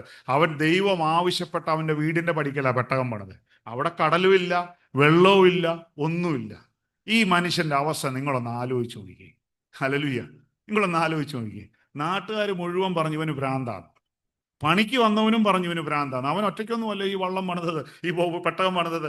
അനേക ആയിരങ്ങൾ അതിനു വേണ്ടി കഷ്ടപ്പെട്ടു. ഇവരെല്ലാം പറഞ്ഞു ഞങ്ങൾക്ക് കുഴപ്പമില്ല അച്ഛാ, ഞങ്ങൾക്ക് പൈസ കിട്ടുന്നുണ്ട്, പക്ഷെ അയാൾക്ക് ഭ്രാന്താ. അയാൾക്ക് ഭ്രാന്താന്നേ. അവന്റെ മക്കൾ അനുഭവിച്ച കഷ്ടമൊന്ന് അനുഭവിച്ചു നോക്കിയാൽ സ്കൂളിൽ പോകുമ്പോൾ പറയും നല്ല മനുഷ്യൻ, പക്ഷെ ഭ്രാന്തന്റെ മക്കളാ എന്നല്ലേ പറയത്തുള്ളൂ. ഭ്രാന്തന്റെ പിള്ളേർ വരുന്നെന്നല്ലേ പറയുന്നേ. മനുഷ്യനെ തലയ്ക്ക് ഭ്രാന്ത് പിടിച്ചാൽ ഇതോടാ കടൽ അവിടെ കിടക്കുന്നു, പെട്ടകം പണിയുന്നത് ഏതോ കുന്നിന്റെ മണ്ടയ്ക്ക് പെട്ടകം പണിതേക്കുക, ഇയാൾക്ക് തലയ്ക്ക് ഭ്രാന്തല്ലാതെ. നോഹ പറയും വെള്ളം ഇങ്ങോട്ട് വരും, വെള്ളം വരും. അന്ന് വരെ ഭൂമിയിൽ മഴ പെയ്തിട്ടില്ല. മഴയെന്ന് പറയുന്ന ഒരു അവസ്ഥ അന്ന് വരെ ഭൂമിയിൽ ഉണ്ടായിട്ടില്ല. ഹല്ലേലൂയ. ജനം മഴ കണ്ടിട്ടില്ല. പറയാ വെള്ളം ഇങ്ങോട്ട് കയറി വരും. എവിടുന്ന് കയറി വരും? ദൈവത്തെ അനുസരിക്കണം. ഞാൻ മുമ്പേ പറഞ്ഞ കഴുതയുടെ സ്വഭാവം ഇത്. ദൈവത്തെ അനുസരിക്കേണ്ടത് ഇങ്ങനെ. ഇന്ന് നിങ്ങളോട് ഇവിടെ പെട്ടകം ഇറക്കാൻ പറഞ്ഞാൽ നിങ്ങൾ പെട്ടകം ഒരുക്കിയാൽ മതി. ഞാൻ ആദ്യം പറഞ്ഞതാ, ഇതിൻ്റെ അകത്ത് ആൾക്കാരെ കൊണ്ടുവരിക എന്നുള്ളത് തമ്പുരാന്റെ പദ്ധതിയാ. ഹല്ലേലൂയ. ഈ പെട്ടകം ഇരിക്കുന്നിടത്ത് വെള്ളം കയറണമെന്ന് തമ്പുരാൻ ആഗ്രഹിക്കുന്നെങ്കിൽ ഈ പെട്ടകം ഇരിക്കുന്നിടത്ത് തന്നെ വെള്ളം കയറും. നിങ്ങളെങ്ങും അന്വേഷിച്ചു പോകേണ്ട കാര്യമില്ല. പക്ഷെ കണ്ണുനീരോടെ പ്രാർത്ഥിക്കണം. നഷ്ടപ്പെട്ടു പോകുന്നവരെ ഓർത്ത് കണ്ണുനീരോടെ പ്രാർത്ഥിക്കുവാനൊരു ഉത്തരവാദിത്തം നമുക്കുണ്ട്. ഹല്ലേലൂയ. അതുകൊണ്ട് ഈ നോഹ പെട്ടകം പണിതപ്പോൾ നോഹ പണിത പെട്ടകത്തെ കണ്ട് പലരും കളിയാക്കി, ഇവന് പ്രാന്താന്ന് പറഞ്ഞു.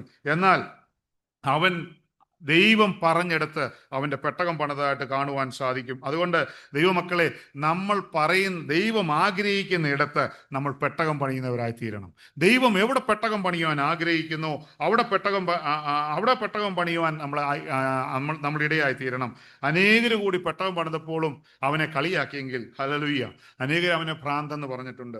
ഇന്ന് ചിലപ്പോഴും നമ്മളോടും പറയും. ഇപ്പം നിങ്ങളൊക്കെ രാവിലെ പള്ളി ആരാധന കഴിഞ്ഞു, പള്ളിയിലെ പരിപാടിയൊക്കെ കഴിഞ്ഞ് ഉച്ച കഴിഞ്ഞാൽ വീട്ടിലോട്ട് വന്ന് റെസ്റ്റ് എടുക്കേണ്ട സമയത്ത് അവിടെ പോയി അവന് തലയ്ക്ക് ഭ്രാന്ത, വേറെ ജോലിയൊന്നുമില്ല, കൂട്ടായ്മയ്ക്ക് പോയി പറയുന്ന ഒത്തിരി ആൾക്കാരുണ്ട്. ഞാൻ കേട്ടിട്ടുണ്ട്.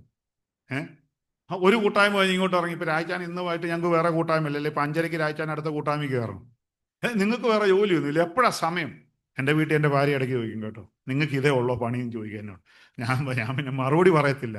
കാരണം കൂട്ടായ്മ ഇതൊക്കെ ലോക മനുഷ്യൻ നോക്കുമ്പോൾ ഇതൊക്കെ വെറുതെയാണെന്ന് തോന്നും. എന്നാൽ ദൈവമക്കളെ, ദൈവസന്നിധിയിൽ അല്പസമയം വന്നിരുന്നാൽ അതിന് പ്രതിഫലം തരുന്നത് ദൈവമാണ്. ഹല്ലേലൂയ. ദൈവസന്നിധിയിൽ ഇരുന്നാൽ അതിന് ഇവൻ ആർക്കെങ്കിലും കടക്കാരനാണ്? ദൈവം ആർക്കെങ്കിലും കടക്കാരനാണ്? ദൈവം ഒരു മനുഷ്യനും കടക്കാരനല്ല. ഞാൻ പലപ്പോഴും ചിന്തിക്കാറുണ്ട്, ദൈവത്തെ എന്ത് കൊടുത്ത് നമുക്ക് തൃപ്തിപ്പെടുത്തുവാൻ സാധിക്കും? നമുക്കൊന്നും കൊടുത്ത്, നമ്മുടെ സമ്പാദ്യം കൊണ്ടോ നമ്മുടെ സമയം കൊണ്ടോ നമ്മുടെ ജീവിതം കൊണ്ടല്ലാതെ നമ്മുടെ എന്ത് കൊടുത്താലും ദൈവത്തെ തൃപ്തിപ്പെടുത്തുവാൻ സാധിക്കത്തില്ല. 10% ദശാംശം കൊടുക്കും എല്ലാവരും. സന്തോഷം. വരുമാനത്തിൻ്റെ 90% നമ്മൾ ചെലവാക്കും, 10% തന്നു. ഈ 100% തന്ന ആരാ? ദൈവമാണ്. ആരോഗ്യം തന്നത് ദൈവമാണ്. അധ്വാനിക്കാൻ ആരോഗ്യം തന്നു, ജീവിതത്തിൽ നല്ല ജോലി തന്നു, വരുമാനം തന്നു, എല്ലാം തന്നപ്പോൾ 10% കൊടുത്ത് ദൈവത്തെ സന്തോഷിച്ചു. ഞാനെല്ലാം ചെയ്യുന്നെന്നാ പറഞ്ഞു. ഇതുകൊണ്ടൊന്നും നമ്മുടെ തമ്പുരാനെ തൃപ്തിപ്പെടുത്താൻ പറ്റും. നമ്മുടെ ജീവിതം കൊണ്ട് വേണം ദൈവത്തെ തൃപ്തിപ്പെടുത്തുക. ഇന്ന് സങ്കീർത്തനം ധ്യാനിച്ചപ്പോൾ നമ്മുടെ ജീവിതം സ്തുതിയായിട്ടുള്ള ജീവിതമാണ്. മറ്റുള്ളവർക്ക് മുന്നിൽ ദൈവത്തിന്റെ ഒരു സാക്ഷിയായി തീരുവാൻ സാധിക്കും. പ്രതിസന്ധികളൊക്കെ ഉണ്ടാവും, ജോലി മേലിൽ പ്രതിസന്ധികളുണ്ടാവും, പ്രശ്നങ്ങളുണ്ടാവും. മറ്റുള്ളവർ മുന്നിൽ ദൈവത്തിന്റെ ഒരു സാക്ഷിയായി തീരുവാൻ ദൈവം നമ്മളെ ഇടയാക്കണം. അപ്രകാരം ഒരു ജീവിതമാണ് നമ്മൾ ആഗ്രഹിക്കേണ്ടത്. നോഹയുടെ പെട്ടകം, നോഹ ദൈവം പറഞ്ഞെടുത്ത് പെട്ടകം പറഞ്ഞു എന്ന പണിയെന്നാണ് പറയുന്നത്. 2 പത്രോസ് 2:5 ഞാൻ ആ ഭാഗത്തേക്ക് കടന്നു പോകുന്നില്ല. അവിടെ പറയുന്നുണ്ട് നീതിപ്രസംഗിയായ നോഹ എന്നാ പറയുന്നത്. ആമേൻ. ബൈബിൾ പഠിക്കുമ്പോൾ നമുക്ക് 120 വർഷക്കാലം ഇവൻ ഈ രാജ്യത്ത് സുവിശേഷം പറഞ്ഞു. 120 വർഷം. അങ്ങനെയാണ് ഏകദേശം ഒരു കണക്ക് പറയുന്നത്. കാരണം 120 വർഷം എടുത്തു ഈ പെട്ടകം പണിത് തീർക്കാൻ. 120 വർഷം പ്രസംഗിച്ചിട്ടും ഒരു മനുഷ്യൻ പോലും രക്ഷപ്പെട്ടില്ല. ഹല്ലേലൂയ. ലോകത്തിന്റെ മ്ലേച്ഛത അത്രമാത്രമായിരുന്നു. ഹല്ലേലൂയ. 120 വർഷക്കാലം ഈ മഴ വരുന്നെന്നും ദൈവത്തിന്റെ ശിക്ഷാവധി വരുന്നെന്നും ദൈവത്തിന്റെ വരവടുത്തിരിക്കുന്നു, ഭൂമിയെ നശിപ്പിക്കുവാൻ പോവാന്നും നോഹ വളരെ വ്യക്തമായി ജനത്തോട് പറഞ്ഞിട്ട് ഒരു മനുഷ്യൻ പോലും രക്ഷപ്പെട്ടില്ല. ആമേൻ. ദൈവമക്കളെ, കണ്ണുനീരോടെ പ്രാർത്ഥിക്കേണ്ട സമയമായി.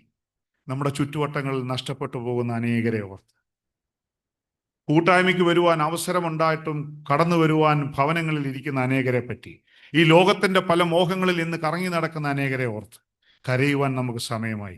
അതുകൊണ്ട് ദൈവമക്കളെ, കരച്ചിലിന്റെ നിലവിളികളുടെ സമയം ഉയരേണ്ട സമയമായി.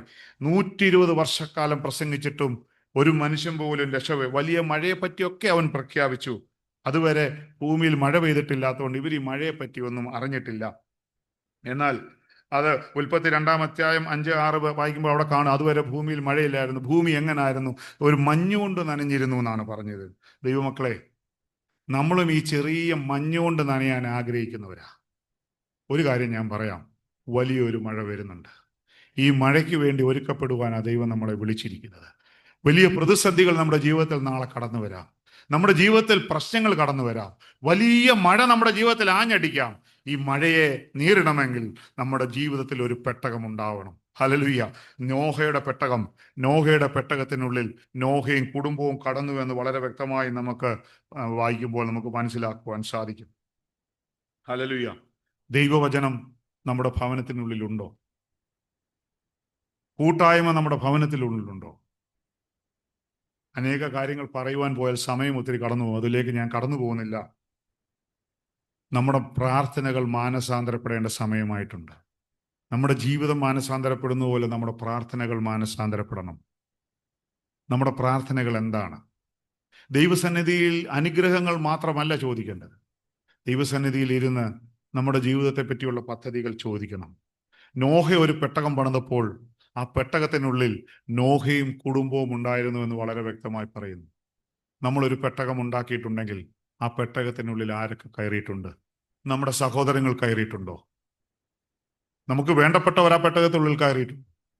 ഈ സന്തോഷം അറിയാതെ നമ്മുടെ കൂടെ ഉള്ള നമ്മുടെ കൂട്ടുകാരുണ്ട്. അവരെ പെട്ടകത്തിൽ കയറ്റുവാനുള്ള ഉത്തരവാദിത്വം നമുക്കാണ്. ഇവരെയൊക്കെ ഈ പെട്ടകത്തിനുള്ളിലേക്ക് പെട്ടകത്തിലേക്ക് കയറുവാനുള്ള വഴി കാണിച്ചു കൊടുക്കാനുള്ള ഉത്തരവാദിത്വം നമുക്കാണ്. നോഹയും കുടുംബവും പെട്ടകത്തിൽ കയറിയെങ്കിൽ നമ്മൾ പണിയുന്ന പെട്ടകത്തിൽ ഇവരെ കയറ്റുവാനുള്ള ഉത്തരവാദിത്വം നമുക്കുണ്ട്. അതുകൊണ്ട് ദൈവം നമ്മളെക്കുറിച്ച് ആഗ്രഹിക്കുന്നത് എല്ലാവരും ഒരു സുവിശേഷകരായി മാറണമെന്നാണ്. ഹല്ലേലൂയ. ആവുന്നിടങ്ങളിൽ സുവിശേഷം പറയണം.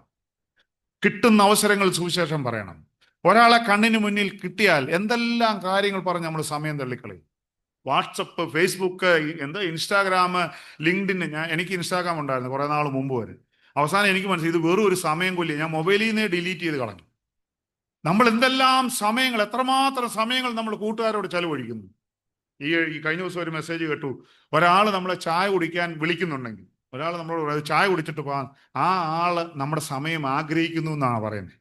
ആ ആള് നമ്മുടെ സമയം ആഗ്രഹിക്കുക. അതാണ് ഏറ്റവും നല്ല ആവശ്യം. സുവിശേഷം പറയണം. വേറൊന്നും ആ കടയിൽ നിന്ന് കഴിച്ച പഴംപൊരിയുടെയും ബോണ്ടായുടെയും രുചിയല്ല പറയേണ്ടത്, ചായയുടെ രുചിയല്ല പറയേണ്ടത്. ആ വ്യക്തിയോട് സുവിശേഷം പറയണം. അപ്രകാരം വളരണം നമ്മൾ. സുവിശേഷം പറഞ്ഞുകൊണ്ടൊന്നും ആരെയും തലവെട്ടത്തൊന്നുമില്ലെന്ന്. ഇവിടെ ആരെയും തലവെട്ടത്തൊന്നുമില്ല.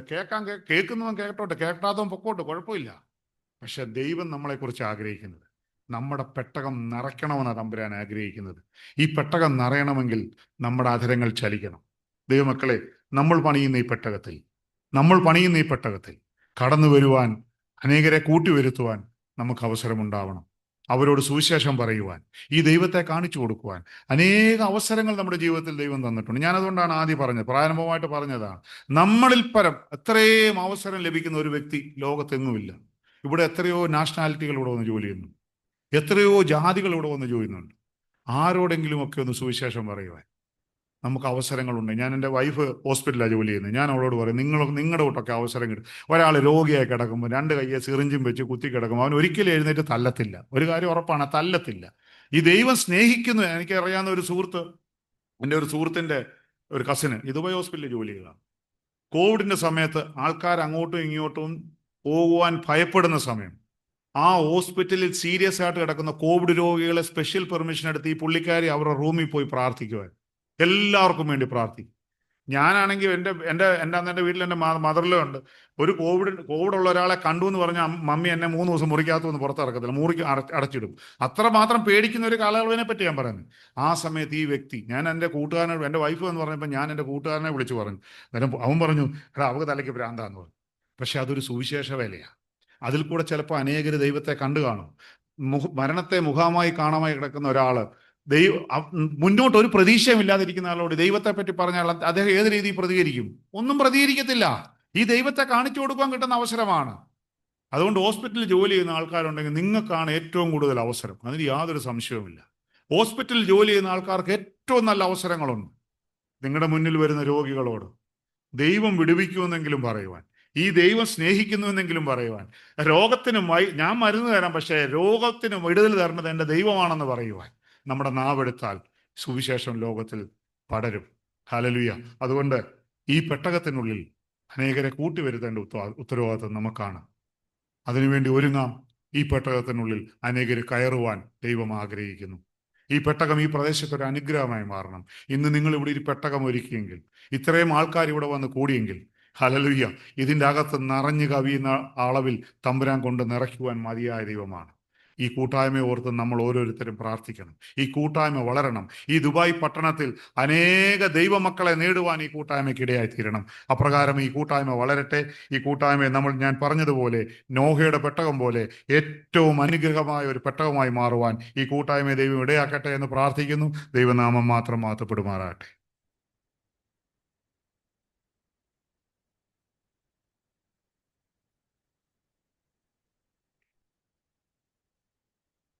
Price the Lord. പ്രാർത്ഥനയ്ക്കായി നമുക്കൊരുങ്ങാം. നമ്മളെ കേൾപ്പിച്ച അനുഗ്രഹിക്കപ്പെട്ട വചനത്തിനായി സ്തോത്രം. കൂട്ടായ്മയുടെ പ്രാധാന്യത്തെക്കുറിച്ച് പ്രിയ ജോജി സവനിൽ കൂടി കേൾക്കുവാൻ നമ്മളെ ഇടയാക്കിയല്ലോ. നന്ദിയോടെ സ്തോത്രം. നമ്മൾ ദൈവമക്കളായിട്ട് ഇവിടെ കൂടി വരുമ്പോൾ ഒരു പെട്ടകത്തിനുള്ളിലാണ് നമ്മൾ. ഹല്ലേലൂയ.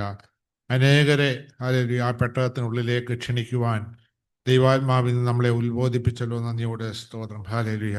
നമ്മുടെ ഭവനത്തിൽ ആരംഭിക്കുന്ന കൂട്ടായ്മ ഹല്ലേലൂയ അത് മറ്റുള്ളവരോട് ഷെയർ ചെയ്യുവാനും ഹല്ലേലൂയ ക്രിസ്തു ആകുന്ന ഈ പെട്ടകത്തിന്മേൽ ഹല്ലേലൂയ അവരെ പ്രവേശിപ്പിക്കുവാനും നമുക്ക് വലിയൊരു ഉത്തരവാദിത്വം ഉണ്ടെന്ന് നമ്മളെ കേൾപ്പിച്ചല്ലോ. നന്ദിയോടെ സ്തോത്രം. ഹല്ലേലൂയ. ദൈവത്തെ കാണിച്ചു കൊടുക്കുന്നതാണ് ഏറ്റവും വലിയ സുവിശേഷം. ഹല്ലേലൂയ. അനേകരെ നേടുവാൻ ഈ നാളുകളിൽ ഹല്ലേലൂയ നമ്മളതിന് തയ്യാറാകണമെന്ന് നമ്മളോട് ആഹ്വാനം ചെയ്തല്ലോ. നന്ദിയോടെ സ്തോത്രം. നോഹ ഒന്നും ഹല്ലേലൂയ ദൈവം എന്ത് പറഞ്ഞോ അത് പൂർണ്ണമായി വിശ്വസിച്ചുകൊണ്ട് ഹല്ലേലൂയ ഒരു നിർമ്മിച്ചു. നന്ദിയോടെ സ്തോത്രം. ജനം നശിച്ചു പോകുന്നത് കണ്ടിട്ട് ദൈവം അനുതപിച്ച് ഹല്ലേലൂയ അവർ നശിപ്പിക്കുവാൻ തീരുമാനിച്ചപ്പോൾ ഹല്ലേലൂയ ദൈവം നോഹയോട് ഇടപെട്ടു. വ്യക്തമായി ഒരു പെട്ടകത്തിൻ്റെ അളവും അതിൻ്റെ ആകൃതിയും എല്ലാം പറഞ്ഞു കൊടുത്തു. അതുപോലെ തന്നെ ഹല്ലേലൂയ വെള്ളം പോലും വെള്ളം പൊങ്ങാത്ത ഒരു കാലത്ത്, വെള്ളം കാണാത്ത ഒരു സ്ഥലത്ത് വെച്ച് പെട്ടകം നിർമ്മിച്ചു. ഹല്ലേലൂയ. അതുകൊണ്ട് പ്രിയ മക്കളെ, ദൈവം എന്ത് നമ്മളോട് പറയുന്നു അതനുസരിക്കുക എന്നാണ് ഹല്ലേലൂയ ഇന്ന് നമ്മൾ കേൾപ്പിച്ചത്. നന്ദിയോടെ സ്തോത്രം. അതിനനുസരണമുള്ള ദൈവമേ എന്നെ തന്നെ സമർപ്പിക്കാം. ദൈവസന്നിധിയിൽ നമ്മളെ തന്നെ സമർപ്പിക്കാം. ഹല്ലേലൂയ. കർത്താവ് എന്ത് എന്നോട് പറയുന്നുവോ അത് ചെയ്യുവാനുള്ള കൃപ എനിക്ക് തരുമാറാകണമെന്ന് ഹല്ലേലൂയ ആത്മാർത്ഥമായി നമുക്ക് ദൈവസന്നിധിയിൽ സമർപ്പിക്കാം. നന്ദിയോടെ സ്തോത്രം. ഹല്ലേലൂയ. ഒരു സ്തുതിയോടുകൂടിയുള്ള ജീവിതം ഇന്ന് സങ്കീർത്തനം ധ്യാനിച്ചപ്പോൾ നമ്മൾ പറഞ്ഞല്ലോ, സ്തുതിയോടുകൂടിയുള്ള ഒരു ജീവിതമായിരിക്കണം നമ്മളോട്. ഹല്ലേലൂയ. ദൈവം നമ്മളോട് കാണിച്ച കരുണയ്ക്ക്, ഹല്ലേലൂയ, ദൈവം തന്ന സൗഖ്യത്തിന്, ദൈവം തന്ന വിടുതലിന്, ഹല്ലേലൂയ, ദൈവം തന്ന ശോധനയിൽ, ദൈവം തന്ന പരീക്ഷയിൽ അതിനെ അതിജീവിക്കുവാൻ ദൈവം തന്ന കൃപയ്ക്കായി നമ്മൾ സ്തുതിയും സ്തോത്രം ഇടപെടാതെ അർപ്പിക്കേണ്ട ജീവിതത്തിൽ ആവശ്യമാണ്. ഹല്ലേലൂയ. ശുശ്രൂഷിച്ച ദാസനായി സ്തോത്രം. പ്രിയ ജോജി സഹോദരൻ്റെ ഏറ്റവും അടുത്തൊരു സ്നേഹിതനാണ്. ഹല്ലേലൂയ.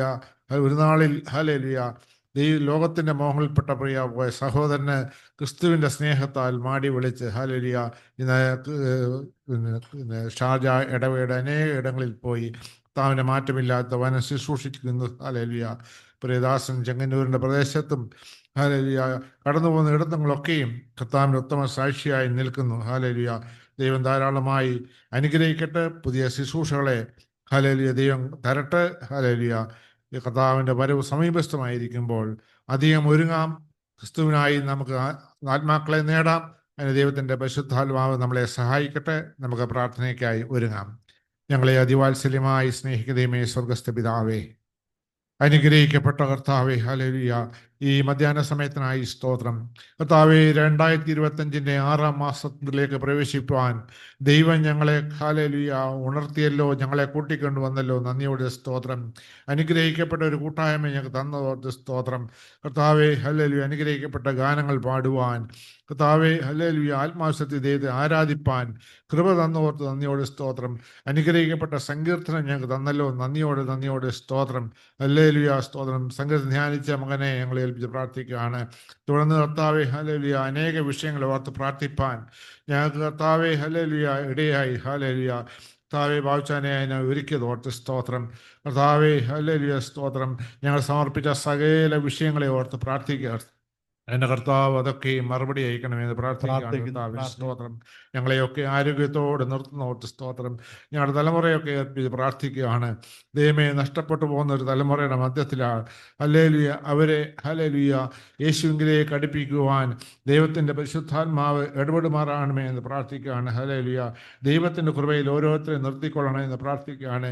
പുതിയതായി അഡ്മിഷൻ ആഗ്രഹിക്കുന്ന കുഞ്ഞുങ്ങളെയൊക്കെ അനുഗ്രഹിക്കണമേ കർത്താവെ. ഈ ദിവസങ്ങളിലൊക്കെ കർത്താവെ ഹല്ലേലൂയ ബർത്ത്ഡേയും വെഡിങ് ആനിവേഴ്സറി ആഘോഷിക്കുന്ന പ്രിയപ്പെട്ടവർക്കായി പ്രാർത്ഥിക്കുന്ന കർത്താവെ സ്തോത്രം. അവരെയൊക്കെ ബ്ലസ് ചെയ്യുമാറാണ് എന്ന് പ്രാർത്ഥിക്കുകയാണ് കർത്താവെ. ഹല്ലേലൂയ സൂമിൽ കൂടെയും കർത്താവെ ഓൺലൈനായും ഓഫ്ലൈനായും കടന്നുവന്ന എല്ലാ മക്കളെ ഓർത്ത് പ്രാർത്ഥിക്കുകയാണ് കർത്താവെ. ഏതെങ്കിലും ആവശ്യങ്ങളുടെ മേൽ കടന്നു വന്ന് പ്രയാസത്തോട്ടിരിക്കുന്ന മക്കളുടെ മേൽ ദൈവത്തിൻ്റെ പരിശുദ്ധാത്മാവിന് ഇടപെട്ടോർത്ത് സ്തോത്രം. ഭാരമൊഴിഞ്ഞവരായി അനുഗ്രഹം പ്രാപിച്ചവരായി മടങ്ങിപ്പോവാൻ സഹായിക്കണമെന്ന് പ്രാർത്ഥിക്കുകയാണ് കർത്താവേ. ഹല്ലേലൂയ ദൈവമേ, ഒരു പടിയൂടെ കർത്താവിനോട് ചേർന്നുള്ള ജീവൻ നയിപ്പാൻ കർത്താവേ ഞങ്ങളെ സഹായിക്കണമെന്ന് പ്രാർത്ഥിക്കുകയാണ് കർത്താവേ. ഹല്ലേലൂയ ഞങ്ങളെ പൈശാചകൻ കർത്താവേ ഞങ്ങളെ വിഴുങ്ങുവാൻ ഇടയാകില്ല എന്ന് പ്രാർത്ഥിക്കുകയാണ്. പാപത്തെക്കുറിച്ചും നീതിയെക്കുറിച്ചും ന്യായവിധിയെക്കുറിച്ചുള്ള ബോധ്യമുള്ളവരായി കർത്താവേ അവിടെ ഞങ്ങൾ ജീവിപ്പാൻ ഞങ്ങളെ സഹായിക്കണമേ. അധികം ദിവസങ്ങളിൽ കരയുവാൻ ഈ നാളുകൾ ഞങ്ങളെ ഒരുക്കണം കർത്താവേ. ഹല്ലേലൂയ കർത്താവേ. ഹല്ലേലൂയ അതിനായി ഞങ്ങളെ ശക്തീകരിക്കണം കർത്താവേ. ഞങ്ങളുടെ കൂട്ടായ്മയെ വിശാലമാക്കണം കർത്താവേ. അതിൻ്റെ അതിരുകളെ വിശാലമാക്കണം കർത്താവേ. ഹല്ലേലൂയ കർത്താവെ. സമർപ്പിച്ച എല്ലാ വിഷയങ്ങൾക്കുമായി സ്തോത്രം കർത്താവെ. ഇപ്പോൾ അടികൾ മടങ്ങിപ്പോകുന്നു. പ്രിയാസാന്നിധ്യങ്ങൾ നിറയ്ക്കണമേ. അടുത്ത ആഴ്ചയിൽ ഞങ്ങളെ കൂട്ടി വരുത്തണം കർത്താവെ. അവിടുത്തെ ശക്തനയുടെ ബറവിൽ ഞങ്ങളെ മറച്ചുകൊള്ളണമെന്ന് പ്രാർത്ഥിക്കുകയാണ്. ഞങ്ങളുടെ പ്രാർത്ഥന കേട്ടിരിക്കുക സ്തോത്രം കർത്താവേ. യേശുക്രിസ്തുവിന്റെ നാമത്തിൽ അപേക്ഷിക്കുന്ന ദൈവമുണ്ടായി കേൾക്കണം സ്വർഗീയ പിതാവേ. ആമേൻ. സ്വർഗസ്വനായ ഞങ്ങളുടെ പിതാവേ, നിന്റെ നാമം പരിശുദ്ധമാക്കപ്പെടണമേ. നിന്റെ രാജ്യം വരണമേ. നിന്റെ ഇഷ്ട സ്വർഗത്തിലെ പോലെ ഭൂമിയിലുമാകണമേ. ഞങ്ങൾക്ക് ആവശ്യമുള്ള ആഹാരം തരണമേ. ഞങ്ങളുടെ കടക്കാരോട് ഞങ്ങൾ ക്ഷമിച്ചിരിക്കുന്ന പോലെ ഞങ്ങളുടെ കടങ്ങളും ദോഷം ഞങ്ങളോട് ക്ഷമിക്കണമേ. ഞങ്ങളെ പരീക്ഷയിലേക്ക് പ്രവേശിപ്പിക്കാതെ ഞങ്ങളെ ദുഷ്ടനിൽ നിന്ന് രക്ഷിച്ചോടണമേ. എന്തുകൊണ്ടെന്നാ രാജ്യവും ശക്തിയും മഹത്വവും ദൈവം നിനക്കുള്ളാകുന്നു. ആമേൻ. നമ്മുടെ കർത്താവായ യേശുക്രിസ്തുവിന്റെ കൃപയും പിതാവായ ദൈവത്തിന്റെ സ്നേഹവും ആശ്വസിപ്പിക്കുന്ന പരിശുദ്ധാത്മാവിന്റെ സാന്നിധ്യവും കൂട്ടായ്മയും കർത്താവെ ഞങ്ങളെ കേൾപ്പിച്ച വചനത്തോടുകൂടി ഞങ്ങൾ വചനം കേട്ട് അതനുസരിച്ച് ജീവിക്കുന്ന അനുഭവത്തോടുകൂടിയും വചനം ശുശ്രൂഷിച്ച അവിടുത്തെ കർത്തദാസനോടുകൂടിയും അവിടുത്തെ സന്നിധിയിൽ ഞങ്ങൾ സമർപ്പിച്ച എല്ലാ പ്രാർത്ഥനാ വിഷയങ്ങളോടുകൂടിയും തുടർന്നുള്ള ഞങ്ങളുടെ ജീവിതത്തിന്റെ എല്ലാ ആവശ്യങ്ങളോടുകൂടിയും ഇന്നു എന്നേക്ക് എപ്പോഴും ഉണ്ടായിരിക്കുമാറാകട്ടെ. നമ്മുടെ കർത്താവായ യേശുക്രിസ്തു മുഖാന്തരം ഇന്നും ചെയ്യുന്ന ദൈവത്തിന്റെ സ്തോത്രം കരേറ്റാം. ഹല്ലേലൂയ, ഹല്ലേലൂയ, ഹല്ലേലൂയ. ആമീൻ. കർത്താവായ യേശുവേ വരണമേ. വരണമേ. Praise the Lord. ദൈവം സഹായിച്ചാൽ അടുത്ത ഞായറാഴ്ചയിൽ നമുക്ക് പ്രാർത്ഥന ഉണ്ടായിരിക്കും. ഈദിൻ്റെ അവധിയൊക്കെ ആണല്ലോ. എനിവേ വ്യാഴം വെള്ളി ശനിയാ. ഞായറാഴ്ച നമുക്കൊന്നിച്ച് കൂടി വരാം. ജോജി സഹോദരൻ നമ്മളോട് പറഞ്ഞതുപോലെ മറ്റുള്ളവരെയും കൂട്ടിക്കൊണ്ട് വരുവാനായിട്ട് ശ്രമിക്കുക. അതൊരു അനുഗ്രഹമായിരിക്കും. നമുക്ക് പരിചയമുള്ളവരെ നമുക്ക് ആരെയെങ്കിലും ഈ പ്രാർത്ഥനയ്ക്ക് ഒന്ന് കൊണ്ടുവന്ന് ദൈവസന്നിധിയിൽ 2 മണിക്കൂർ ഇരുന്ന് ആരാധിക്കാനായിട്ടുള്ള സമയം ലഭിക്കുന്നുവെങ്കിൽ അതിന് പ്രതിഫലമുണ്ട്. അത് തീർച്ചയായിട്ടും ദൈവം മാനിക്കും. മറ്റുള്ളവരെ കൂട്ടിക്കൊണ്ടുവരുവാനായിട്ട് എല്ലാവരും ശ്രമിക്കണമേ എന്ന് പ്രത്യേകം പ്രാർത്ഥിക്കുന്നു. പ്രാർത്ഥനയിൽ അന്യോന്യം ഓർക്കാം. Thank you.